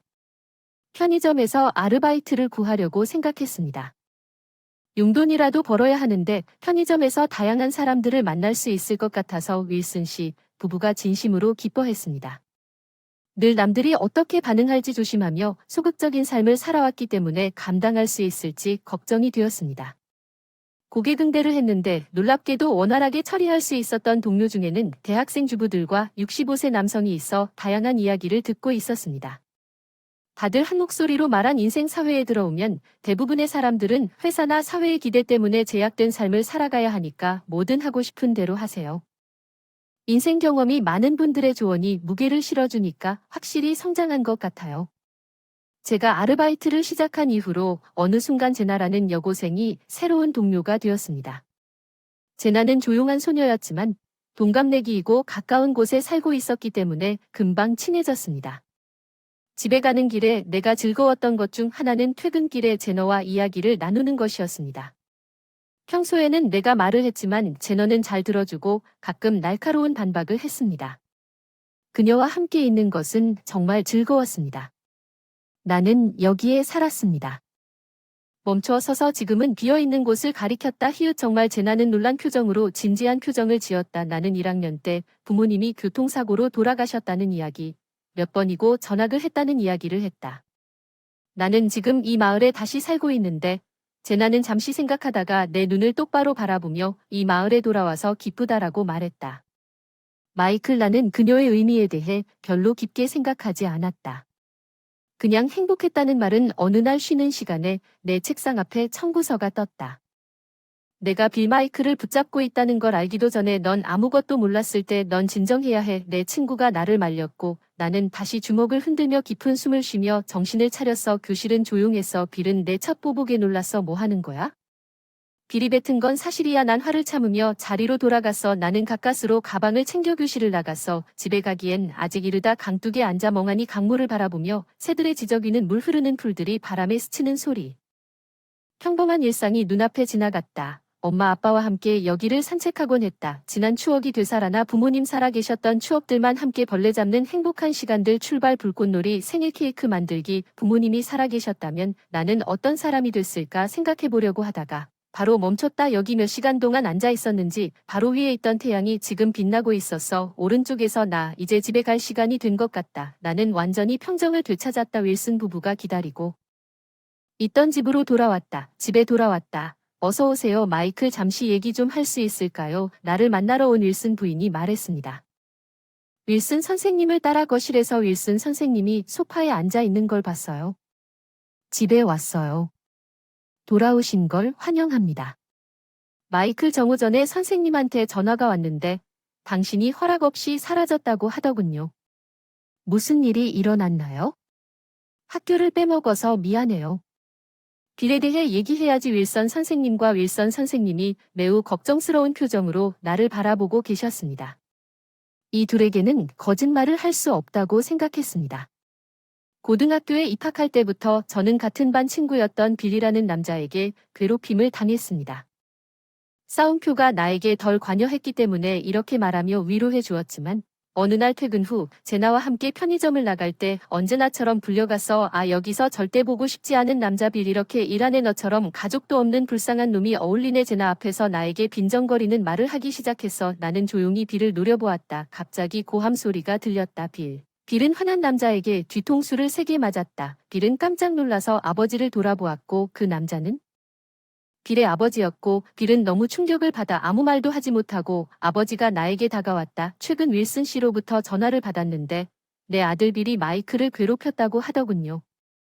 그 사람이 그렇게 끔찍한 일을 하고 있다는 게 믿기지 않아요. 이야기가 거기서 끝나지 않아서 정말 미안해요. 실제로 우리는 많은 빚을 지고 있어요. 에마 윌슨, 우리는 주류 판매점을 운영하고 있는데 빌이 1학년이었을 때 저는 배달을 마치고 돌아오던 중 교통사고를 당했습니다. 그 사고로 두 사람이 죽었습니다. 두 사람은 당신의 부모님이었습니다.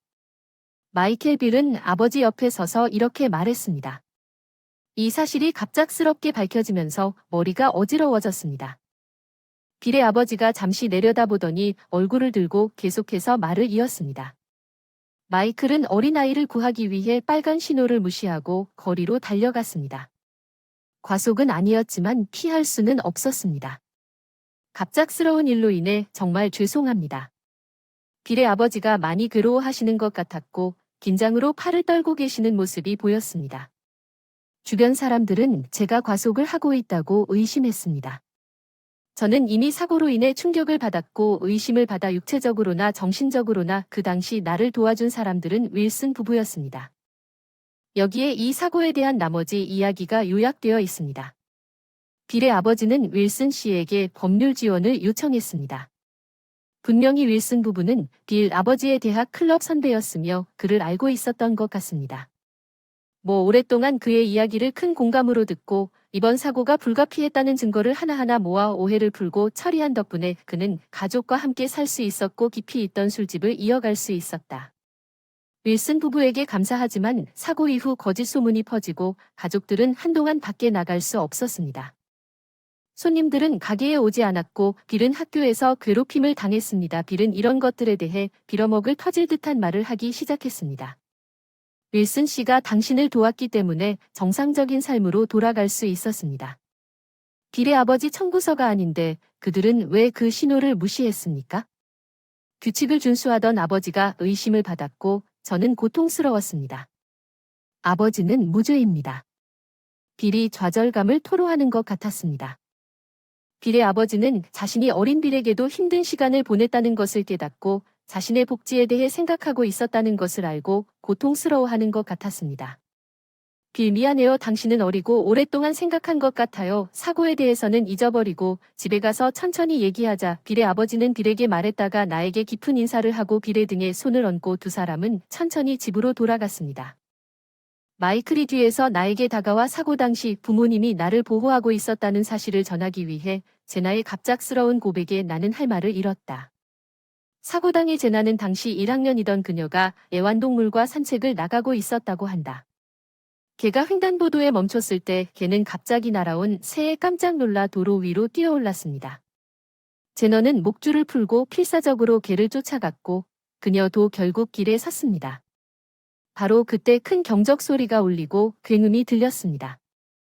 트럭은 제너의 오른쪽에서 왔는데 제너가 한 남자에게 왔고 한 여자가 그녀 옆에 누워 있었고 목격자로부터 분명히 그들은 내 부모님이었습니다. 제너는 제너와 그녀의 개가 그들을 보호하려고 시도한 후 두 사람이 달아났다는 것을 알게 되었고 나중에 그녀는 그녀를 구해준 두 사람은 죽었고 제나의 부모는 사과하러 갔지만 제나는 사고에 충격을 받아 한동안 갇혀 지내고 있었다. 마침내 제나가 다시 나갈 수 있게 되었을 때 나는 유족이 친척들에게 맡겨졌고 아무도 살지 않았다. 결국 에드워즈 자택에서 제나는 마이클이 자신의 부모님에 대해 이야기했을 때 사과할 수 없는 답답함을 안고 살았고 아마도 그 사람의 이야기를 듣고 마이클 덕분에 늦게 사과해서 정말 미안하다는 생각이 들었습니다. 부모님 행복하게 살 수 있어요. 정말 감사합니다. 제나는 집에 돌아와서 깊이 인사했습니다. 오늘 들은 모든 것을 윌슨 부부에게 말했습니다. 마이클 부모님을 정말 존경합니다. 다른 사람을 보호하기 위해 목숨을 걸고 할 수 있는 일은 누구라도 할 수 없습니다. 아이 변호사로서. 이번 사고에 휘말리면서도 나는 항상 이렇게 훌륭한 부모에게서 태어난 마이클을 보호하고 싶었기 때문에 마이클을 데려가기로 결정했습니다. 윌슨 가족은 항상 내가 혼자 남겨진 것을 걱정해 주었던 것 같습니다.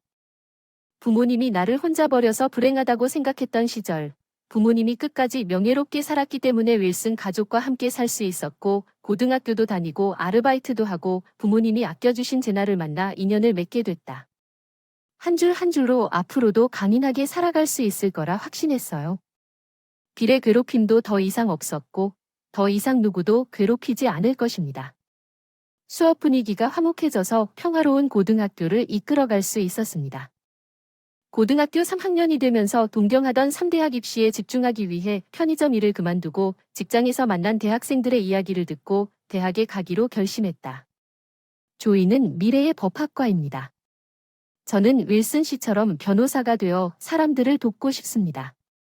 그리고 3월에 저는 대학 입학시험에 합격했고 제나는 실제로 우리가 고등학교 2학년 때부터 사귀어 온 같은 대학에 갑니다.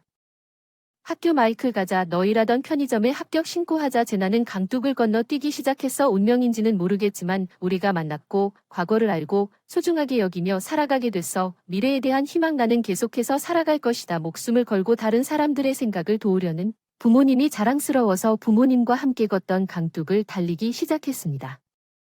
저는 메디슨입니다. 30세 결혼했습니다. 토마스는 5년 전 토마스에게 프러포즈한 후 2살 어리고 꽤 잘생겨서 여자 남자로 명성을 얻었고 그가 프러포즈할 때 가끔 문제를 일으켰습니다. 나는 토마스에게 당신의 프러포즈가 너무 기쁘지만 걱정되는 게 하나 있는데 뭐야? 여자 남자라는 건 다들 아시죠? 이 말을 듣고 토마스는 웃었어요. 그 이유는 전에는 진심으로 사랑했던 여자를 만난 적이 없었기 때문입니다. 그런데 이제 당신을 만났으니 메디슨 다른 여자들과 소문은 나지 않겠다고 약속할게요. 당신을 절대적으로 믿어도 될까요? 그리고 그래서 우리는 결혼했어요. 우리 결혼식은 오랜 전통을 지닌 명문 호텔에서 거행됐어요. 저는 이렇게 호화로운 결혼식을 하고 싶었는데 토마스네 가족이 사회에 유명해서 항상 이 호텔에서 결혼식을 하더군요. 리셉션에서 토마스의 가족과 친척들은 삶을 원하는 것처럼 보였습니다. 반면에 우리 가족은 작았습니다. 아버지는 제가 어렸을 때 교통사고로 돌아가셨고 저는 형제자매가 없었습니다. 엄마와 친척 몇 명만 있었습니다. 엄마에게 말했습니다. 손님 명단의 균형을 맞추기 위해 더 많은 사람을 초대해야 했지만 그녀는 변호사이자 자신의 회사의 대표이기 때문에 웃으며 그것을 무시했습니다. 우리 엄마는 연설에 능숙했습니다. 리셉션에서 그녀의 연설은 칭찬받았지만 너무 당황스러워서 그랬으면 좋았을 텐데요. 결혼식이 끝나고 바로 끝나 신혼여행을 떠났다. 호주 유명 관광지를 2주 동안 관광하고 인류 호텔에 묵고 귀국 후 3일 만에 토마스는 일이라고 하면서도 다시 일하러 갔다. 아버지 회사의 부사장이었고 그의 아버지가 은퇴하면 그 일을 맡을 예정이었기 때문에 그는 항상 오후 5시에 정시에 집에 돌아왔습니다. 우리는 그의 부모님 재산에 있는 별채에 살았는데 이 별채는 침실 6개가 있는 넓은 집이었고 토마스를 수년 동안 돌봐온 60세 가정부가 우리와 함께 살았기 때문에 나는 집안일을 거의 하지 않았습니다. 거기 가본 적 없지 맞나요? 메디슨 저도 가고 싶지만 그렇게 많은 시간을 쉬실 수 있나요? 토마스 괜찮아요. 우리 아빠가 거기 계시거든요. 어차피 별로 할 일이 없어요. 확실하다면 정말 좋아요. 데리고 가고 싶어요. 몇몇 친구들은 우리 둘만 올 줄 알고 놀랐어. 대학 후배 앤소니와 그의 여자친구 앤서니는 나보다 더 잘생기고 그 여자친구가 너무 귀여워서 꽤 부럽다. 토마스는 웃었다. 걱정했다. 낯선 여자에 대해 다른 여자가 온다네. 그 사람은 이제 막 21살인데 앤서니는 정말 괜찮다면 그녀가 오기를 바랐어. 토마스 그렇다면 나도 그럴 줄은 몰랐어. 이번 여행이 토마스와 나에게 다음 여행이 끝이 될 줄 알았어. 우리가 영국으로 날아간 달에는 유럽의 모든 것이 새롭고 흥미로웠고 저는 계속 휴대전화로 사진을 찍었습니다. 토마스는 앤서니와 별로 말을 하지 않았지만 토마스는 앤서니의 여자친구 브리트니에게 매우 친절했습니다. 한 번은 토마스가 화장실에 갔을 때 저는 그와 대화를 나눴습니다. 앤서니 당신은 타머스의 대학 후배여 맞아요. 앤서니가 대답하기 전에 머뭇거렸어요. 오후에 저는 그 사람의 대답에 웃었어요. 당신은 우스꽝스럽군요. 앤서니 당신은 긴장한 것 같습니다. 아니요. 전혀 그렇지 않습니다. 그런데 타머스가 돌아와서 우리가 메디슨과 이야기하는 것을 보았습니다. 해외여행이 처음이라 모든 게 좀 벅차네요. 남자친구랑 외국에 계시네요. 잘 감상하세요. 감사합니다. 우리 넷은 프랑스로 이동하여 여러 유명 관광지를 방문했는데 어느 날 저녁 호텔 레스토랑에서 브리트니가 눈에 띄게 나타났습니다. 앤서니가 없어. 브리트니는 어디 있어? 그녀는 좀 늦을 거라고 해서 곧 도착해야 한다고. 토마스는 브리트니의 흔적도 없이 한동안 책을 읽은 후 눈에 띄게 짜증을 내서 토마스는 내가 가서 확인해 보겠다고 해서 나는 앤서니가 그 사람이 되어야 한다고 생각해서 가는데 토마스는 이미 가던 중이었고 10분쯤 지났는데 브리트니도 토마스도 돌아오지 않았어. 나는 앤서니에게 돌아섰는데 시간이 너무 오래 걸리는 건 브리트니가 몸이 안 좋아서 내 생각엔 그 사람이 아프거나 그런 건 아닌 것 같아. 내가 가볼게요. 확인해볼게. 내가 브리트니와 앤서니의 방문을 열었을 때 두 사람 모두 좌석을 거의 조정하지 않는 것 같았습니다. 소파에 아무 문제 없어. 브리트니가 기분이 좀 안 좋다고 해서 내가 확인 중이었어. 알았어. 내가 앤서니를 데려올게. 그 순간 좋은 것 같구나. 내가 앤서니를 방으로 다시 데려왔을 때 브리트니는 조용히 내려다보며 서 있었다. 떠날 준비가 됐어. 이제 좀 나아졌나? 괜찮아. 앤서니 방금 브리트니를 아무 말도 하지 않고 지켜봤어. 그날 밤 우리 저녁 식사는 조용했고 저녁 식사 후에는 아무도 말도 하지 않았어. 우리 모두 방으로 돌아가서 토마스 한테 뭐 하나 물어봐도 될까? 내가 말했잖아. 토마스가 긴장해서 무슨 일이야? 너와 브리트니 사이의 거래가 뭐야? 무슨 말이야? 그 사람은 단지 앤서니의 여자친구일 뿐인데 둘 다 전혀 친한 것 같지 않아. 둘 다 조용한 사람들일 뿐인 것 같지 않아. 그냥 조용하고 아무 말도 안 하는 것 같고 너무 생각이 많은 것 같군요. 아까 브리트니 방에 있었을 때 제가 문을 열었을 때 메디슨은 저와 같습니다. 둘 다 깜짝 놀란 것 같았고 계속 이러면 좌석을 충분히 조정했습니다. 타머스가 말한 이후로 우리 여행을 망칠 것입니다. 나는 그 문제를 더 이상 강조하지 않았지만 의심만 커졌습니다. 사건은 다음 날 우리가 여행을 하던 중에 갑자기 일어났습니다. 타머스와 브리트니는 어디에도 없었습니다. 나는 필사적으로 검색했지만 찾을 수 없었습니다. 앤서니가 찾고 있는 것 같았지만 약 2시간 후에 진심으로 걱정하지 않는 것 같았습니다. 타머스와 브리트니가 갑자기 다시 나타났습니다. 타머스는 어디에 있었나요? 메디슨 브리트니와 나는 당신을 찾고 있었습니다. 앤서니가 보이지 않는 모든 곳을 찾고 있었습니다. 너무 걱정됐는데 뭐라고 말할 수 있니? 브리트니 너 어디 있었니? 브리트니는 그냥 내려다보며 대답하지 않았어. 브리트니는 나와 함께 너를 찾고 있었고 앤서니는 맞다. 브리트니가 약간 고개를 끄덕였다. 나는 확신하지 않았지만 밀어붙이지 않았다. 그 이후로 타머스는 문을 닫았지만 내가 대화를 시작하려고 시도했을 때에도 나머지 유럽 여행 동안 나에게 거의 말을 하지 않았습니다. 우리가 돌아온 다음 날 그의 반응은 무시했습니다. 타머스는 피곤하다고 주장하면서 하루를 쉬었습니다.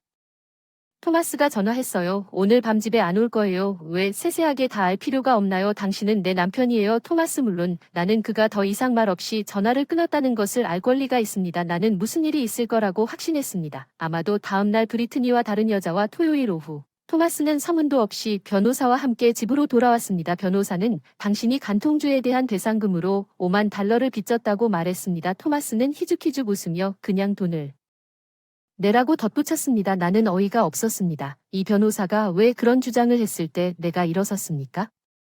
거기 변호사는 나에게 명함을 건네주고 토마스와 함께 떠났다. 토마스 만약 떠날 거라면 최소한 설명이라도 했지만 그는 아무 말도 없이 떠났다. 나는 정신을 차리고 카드에 적힌 번호로 엄마에게 전화했다. 엄마 시간 있어요. 무슨 일이 있었나요? 이 변호사 토마스가 고용한 사람이 방금 와서 내가 간음했다고 주장하며 5만 달러를 요구했습니다. 너무 혼란스럽습니다.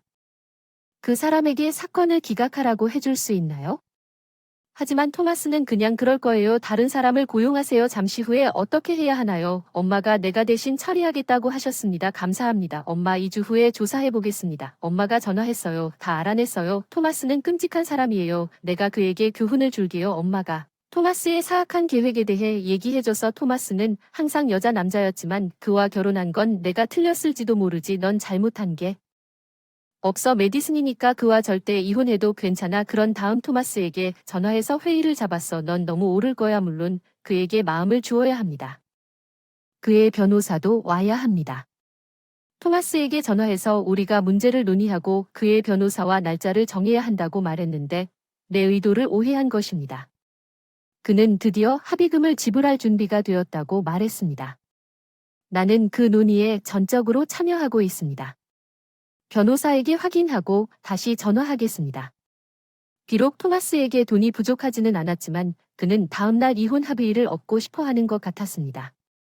토마스에게 전화했고 우리는 다음 토요일 2시에 만나기로 동의했습니다. 오후 토요일에 엄마와 나는 토마스의 집에 갔는데 그와 그의 변호사는 변호사가 조금 늦게 도착하기를 기다리고 있었는데 엄마가 변호사에게 말을 거는 것을 보고 깜짝 놀란 것 같았습니다. 당신이 여전히 제대로 된 조사도 없이 사건을 맡고 있는 걸 보니 반갑습니다. 전혀 그렇지 않아요. 제 사건을 받아들이기 전에 항상 철저한 조사를 하세요. 그럼 메디슨이 주장한 사건에 대한 증거를 제공해 주실 수 있나요? 변호사는 자신이 우려하고 있다는 것을 깨닫고 침묵을 지켰습니다. 토마스는 좌절해서 변호사에게 와라 말했습니다. 이 일에 대해 당신에게 보험료를 지불할 거예요. 상대방이 그 사실을 몰랐다는 사실을요. 놀랍게도 변호사는 빨리 변명하고 엄마 곁을 지켜보며 나갔습니다. 그는 항상 그랬습니다. 그를 보내야 할 것입니다. 토마스는 내 사건에 대한 증거를 찾기 위해 엄마에게 패배한 것처럼 보였습니다. 토마스가 갔다 창백하고 고백해서 미안해. 내가 메디슨의 분위기에 대해 꾸며낸 이야기야. 내가 되고 싶었기 때문에 너희 둘 다 나를 놀리고 있었어. 결코 당신을 비웃을 생각은 없었지만 왜 그렇게 느끼는지 이해해. 앤서니 브리트니의 가짜 남자친구였어. 그래 그 사람이야. 우리 회사 직원이 유럽에 출장 가서 젊은 여성과 방을 쓰게 되어 기뻤습니다. 당신 회사는 CEO로서 반드시 파산할 것입니다. 토마스는 대답이 없습니다. 토마스 우리는 이혼을 진행할 것입니다. 그는 침묵을 지켰습니다. 저번에 5만 달러를 요구했을 때 엎드려 지금은 50만 달러를 요구합니다. 감당하실 수 있습니다. 시간 내주셔서 감사합니다. 엄마에게 연락할게요. 토마스 집을 나와서 집으로 돌아왔습니다. 엄마에게 감사했습니다. 모든 것에 감사드립니다. 그녀의 남자친구는 집에 있었고 체이스가 근처 상점 밖에서 토마스를 붙잡은 후 그를 두들겨 패다 토마스를 2개월 동안 병원에 입원시켰다. 브리트니는 보고 웃었다고 한다. 나는 이제 새로운 관계에 있고 과거의 실수를 피하기 위해 조심하고 있다. 나의 새 남자친구는 엄마 회사에 친절한 변호사다. 우리 식당에 들어오지 않는다. 그 더러운 작업복. 너 같은 건설 노동자는 자리가 없으니까 나가라. 횟집 사주가 목소리 높여서 날 쫓아내려고 했어. 화내기보다 놀랐어. 이해했어. 그럼 이제 거래를 취소해야겠네. 사준의 말에 고개를 갸우뚱하다가 나를 노려보았다. 무슨 말인지는 모르겠지만 빨리 나가라. 이 마스터 셰프는 정말 내가 누군지 깨닫지 못한 것 같다. 마스터 셰프에게 말을 걸고 그 사람의 얼굴을 보고 본능적으로 악수를 했습니다. 제 이름은 프레니 에로드입니다. 아버지로부터 물려받은 에로드 리모델링 회사에서 매일 열심히 일하고 있습니다. 아직 미숙하지만 많은 손님들이 실력이 좋다고 칭찬해 주십니다. 오늘 전임자로서 처음으로 대규모 리모델링 계약을 성사시켰고 드디어 자신감을 얻었습니다. 손님이 추천한 마스터 셰프 레스토랑에서 식사를 하러 가는 것이 내일이 아닐까 하는 자신감이 생겼습니다. 네, 그런데 아빠가 계셨다면 이번에 확인하러 온 게 뻔해. 나 혼자만의 예약이니까 이 일 끝나면 밥 대접해주겠지. H 아버지의 활짝 웃는 모습에 웃지 않을 수가 없었어. 그 사람이 나에게 베풀어준 모든 도움에 보답하기 위해서 저번에 나에게 큰 계약을 해준 사람이 그 사람을 소개하면서 가끔 이런 일을 하는 것도 나쁘지 않을 것 같아. 첫 번째 손님이 저한테 모든 준비를 맡겨주셔서 폐를 끼쳤을 텐데 늘 응원해주시고 젊고 씩씩한 여자가 좋은데 중요한 분의 추천이니까 이번에도 열심히 해야겠어요. 저번보다 더 나은 실력으로 만족스러운 물건을 제공합니다. 이미 고객과 전화로 상담을 받고 견적을 내는 날을 잡아놨는데 저에게는 두 가지 특이한 점이 있는데 항상 미리 장소를 확인하러 가는 것이 그 중 하나입니다. 견적을 할 때 레스토랑을 이용하는 손님들의 실태를 보기 위해 앉아서 이야기를 나누는데 제가 일부러 견적을 보러 가는지 등을 분별하기 위해 제가 눈치채지 못하는 습관이나 움직임이 있을 수도 있습니다. 검사할 때 내가 누구인지 밝히는 게 아니라 감시당하는 걸 의식하면 평소처럼 자연스럽게 움직일 수 없어 긴장하고 이렇게 작은 내추럴 바디를 보고 쉬고 싶은 내 입장에서는 효율적으로 움직이려고 할 수도 있을 것 같다. 움직임의 변화가 치명적이었습니다. 이 두 가지 사항이 매우 중요하므로 사전 확인이 매우 중요합니다. 내일이 드디어 중요한 점검일입니다. 내일 다른 고객님들에게 리모델링에 대한 상담도 받았지만 한 번의 약속 외에는 모든 것을 아버지에게 맡겼습니다. 레스토랑 예약 시간이 늦어서 시간은 충분해야 하는데 소개해주신 손님한테 실력 있는 마스터 셰프라는 얘기를 듣고 너무 기대돼서 오랜만에 스시를 못 먹어서 너무 좋았어요. 다음날 핸드플레인으로 열심히 흥얼거리고 있어서 좋았습니다. 초밥집 예약 시간에 늦을까 봐 서두르고 있었습니다. 만일을 대비해 작업복을 입고 고객을 방문했는데 혹시라도 올바른 판단 리모델링을 의논하려는 의뢰인은 나이가 많으신 분이셨고 같은 내용을 반복적으로 설명해야 했고 같이 사는 가족이 집에 돌아올 때까지 작업복을 입지 않았다면 이해하지 못했을 수도 있습니다. 에루드 리모델링 회사 출신이었습니다. 스시집에 가기 전에 평상복으로 갈아입으려고 했는데 그럴 시간이 없었습니다. 오늘 상담 결과 전혀 더럽지 않았고 외모도 조금 어긋나긴 했지만 어쩔 수 없었습니다. 그런데 제가 갔을 때 그 식당은 예약만 꽉 차 있어서 오늘 놓치면 견적 전 점검을 위해 방문할 수 없을 것 같아 조금 망설이다가 30분 가까이 직장에서 마지못해 초밥집으로 향했습니다. 운전 시간에 맞춰 간신히 도착해 식당 문을 열었는데 여자 직원이 문에 달린 벨소리를 듣고 나를 알아채고 안내하려고 했을 때 마스터 셰프의 큰 목소리가 식당에 울려 퍼졌다. 여자 직원이 놀라서 눈을 크게 뜨고 내 얼굴과 마스터 셰프님 사이를 번갈아가며 나 또한 왜 갑자기 그런 말을 하는지 이해가 안 돼서 미안해 예약 시간에 맞춰 왔는데도 시간 없이는 문제가 없을까? 나를 보더니 마스터 셰프가 입을 열었다. 그 더러운 작업복을 입고 내 식당에 들어오지 마라. 그 식당의 평판을 망칠 것이다. 작업복을 갈아입지 않은 것이 잘못인 것은 인정하지만 나는 안 했다. 오늘 직장에서 더러운 짓은 하지 마세요. 제가 끝내기 전에 여기는 복장 규정이 없습니다. 마스터 셰프가 나를 노려보며 핑계를 대는 것은 도움이 되지 않습니다. 여기 건설 노동자를 위한 자리가 없어서 다른 손님들을 귀찮게 할 테니 나가세요. 제가 운영하는 레스토랑의 마스터 셰프의 무례한 말과 코웃음소리에 화가 났지만 당황한 여직원이 여기서 싸움을 시작하면 레스토랑과 다른 손님들에게 폐를 끼칠 뿐이라는 것을 보고 마음을 진정시켰습니다. 마스터 셰프에게 살짝 고개를 숙였습니다. 이해합니다. 그럼 이제 거래를 취소해야겠습니다. 마스터 셰프는 내 말을 이해하지 못한 채 고개를 갸웃거립니다. 아마도 마스터 셰프가 손을 흔들었던 벌레를 보여주려는 듯한 몸짓으로 직업을 바탕으로 고객을 무시하는 매우 멍청한 것 같습니다. 손 쓸데없는 소리 하지 말고 그냥 서 있지 말고 빨리 꺼내라. 여자 스태프는 갑작스러운 비난에 어깨를 떨었다 올려고 하는 얼굴을 보고 안타까워서 손수건을 건넸다. 내가 본 것에서 내 가방은 마스터 셰프의 위협적인 행동이 일상일 수 있습니다. 나는 완전히 역겨워서 문에 손을 뻗어 죄송합니다. 소중한 고객 여러분의 시야에 불쾌한 해충을 노출시키고 기분을 망치게 해서 죄송합니다. 해충 방제는 끝났습니다.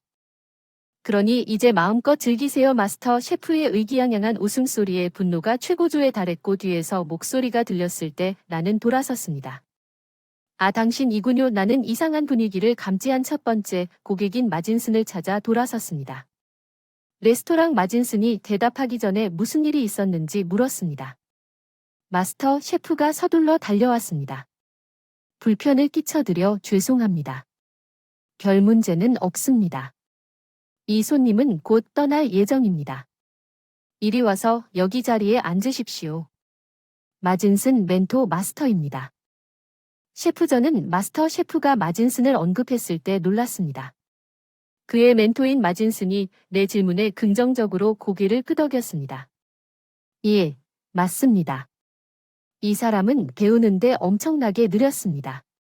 그를 유능하게 만드는데 많은 노력이 필요했습니다. 이제 그는 자신의 레스토랑을 운영하고 있습니다. 나의 자랑스러운 프로테 마진슨은 웃었고 마스터 셰프는 억지 미소를 지으며 합류했다. 마진슨은 마스터 셰프의 본성을 모르고 자신의 마스터 마진슨을 향해 겸손하게 행동한 듯했다. 독립에 대한 해방감이 마진슨을 향한 경솔한 태도를 취하게 만든 것으로 보인다. 그나저나 그 손님, 리모델링 덕분에 가게에 소개해준 사람이 저예요. 작업 효율이 눈에 띄게 좋아졌고 카운터가 너무 예쁘다는 칭찬도 더 많이 받고 있어요. 마진슨이 제 손을 잡아주셔서 감사합니다. 그리고 흔들어 감사의 마음을 표현합니다. 나는 조금 부끄러워서 마곤과 악수합니다. 마스터 셰프는 창백한 얼굴로 우리를 지켜보고 있습니다. 잠깐만요. 이 여자는 누구입니까? 마스터 셰프의 말에 마곤이 눈살을 찌푸리게 했습니다. 이 여자가 나를 도와줬다니 무슨 뜻인가요? 제가 저번에 이 가게를 많이 소개해드린 것 아닌가 해서 오늘은 그 일로 회의를 하려고 여기 오셨는데요. 지금은 이 가게와 아무 거래도 하지 않습니다. 잠깐, 왜 마진슨이 내 말에 충격을 받고 그의 목소리를 높이나요? 이 사람은 이런 상황을 예상하지 못했나 싶고 내가 거래를 중단한 이유를 알고 싶어 한다는 것입니다. 그건 나중에 이 사람과 논의할 테니 걱정하지 마십시오. 스승님, 여기 자리에 앉으십시오. 주방장이 마침내 깨달았습니다. 상황의 심각성이 매우 당황해 보이는 나를 방해하려고 합니다. 그는 마진슨을 나에게서 끌어내 자신의 자리로 안내하려고 소란을 피우고 있습니다. 마진슨에게 말한 것처럼 앞서 일어난 일을 마진슨에게 설명하면서 마스터 셰프의 절박한 행동에 속으로 웃었습니다. 전화로 요청을 받았기 때문에 제가 에루드 리모델링 회사의 딸이라는 것을 아마 몰랐을 것입니다. 하지만 작업복을 입고 오는 것은 제 잘못입니다. 그러고 보니 제가 이 가게에 참여하면 나중에 큰 문제가 생길까봐 이번에는 거절하기로 했습니다. 마스는 진지한 얼굴로 듣다가 말을 마치자 얼굴이 새빨개지고 분노에 떨고 있습니다. 마스터 셰프는 마슨의 반응을 지켜보며 얼굴이 창백해지고 식은 땀 흘리시네요. 안 돼요. 고객님, 제 설명이 부족해서 오해가 있었던 것 같습니다. 물론 자리가 준비되어 있으니 자리에 앉으십시오. 마스터 셰프의 절실한 변명은 헛되고 마진슨은 조용히 출구로 향합니다. 큰 체구를 가진 마스터 셰프가 마진슨을 쫓아달려가 먼지가 날리고 나는 결국 기침을 하게 됩니다. 마스터 셰프는 계속해서 마진의 분노를 진정시키려고 노력하지만 마진슨은 몇 분 동안 그를 달래려고 노력한 후에 그를 완전히 무시합니다.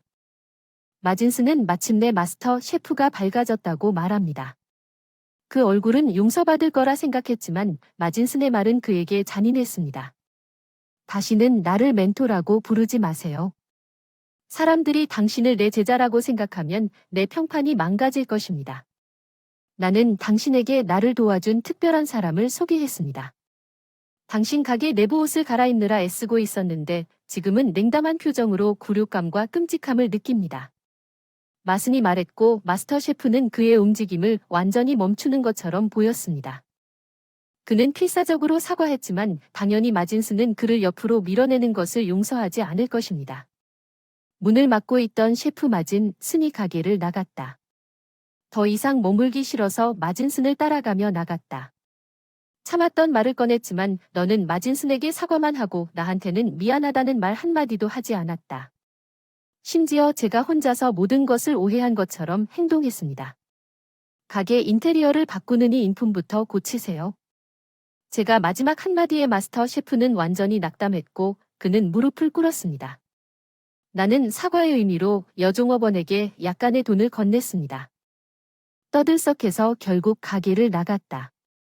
오늘은 식당에서 마음껏 즐기려고 했는데 기분이 망가져서 좀 더 싼 곳에서 많이 먹기로 했다. 화려하게 식사하기보다는 마음껏 먹고 싶었다. 아버지에게도 이름을 말했다. 우리가 가려던 곳으로 전화해서 빠른 연락에 의심스러운 표정을 지었지만 내 얼굴을 본 순간 오늘은 어쩔 수 없는 상황이라는 걸 이해한 듯 팔을 안고 유쾌하게 말했다. 배불리 먹은 뒤 등을 토닥여주던 아버지는 무슨 일이냐고 물으셨다. 나는 잠시 머뭇거렸지만 아버지의 걱정스러운 눈빛을 받아들이고 형편없는 손님이 온 것 같던 날의 일을 천천히 이야기하기 시작했다. 우리 아버지는 평소에 엄격한 분이시다. 그 엄격함은 제가 사업을 제대로 맡아달라는 데서 비롯된 것입니다. 직장에서 불평해서 혼난 적도 있어서 이렇게 상냥하게 나무를 들은 건 처음이라 눈물이 펑펑 흘렀는데 그 마스터 셰프가 마진이랑 싸우면 그 사람이요.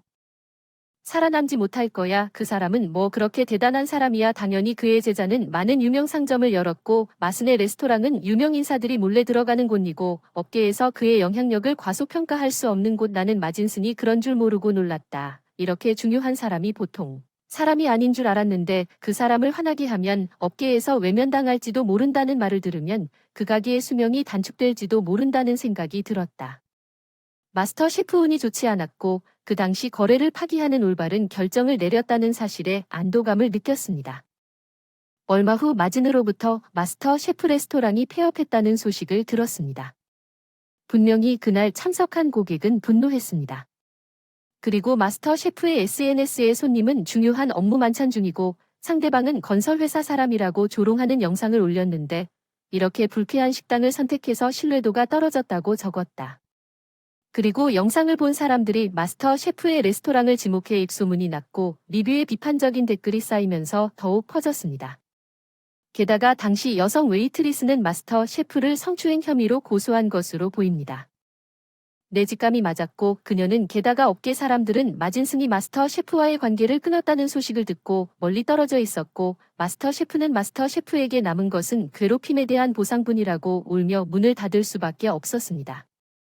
그는 동종업계에서 다시 시작하고 싶었고 잃어버린 신뢰를 되찾는 것이 쉽지 않을 것이라고 마진슨은 내가 마스터 체스를 용서하면 간과하겠다고 말했지만 여전히 사과가 없었기 때문에 마스터 셰프가 내 잘못이라고 소리칠지도 모르는 상황을 고려하여 정중하게 거절했습니다. 추가 요청 이번에는 아버지를 모시고 식사를 하려고 합니다.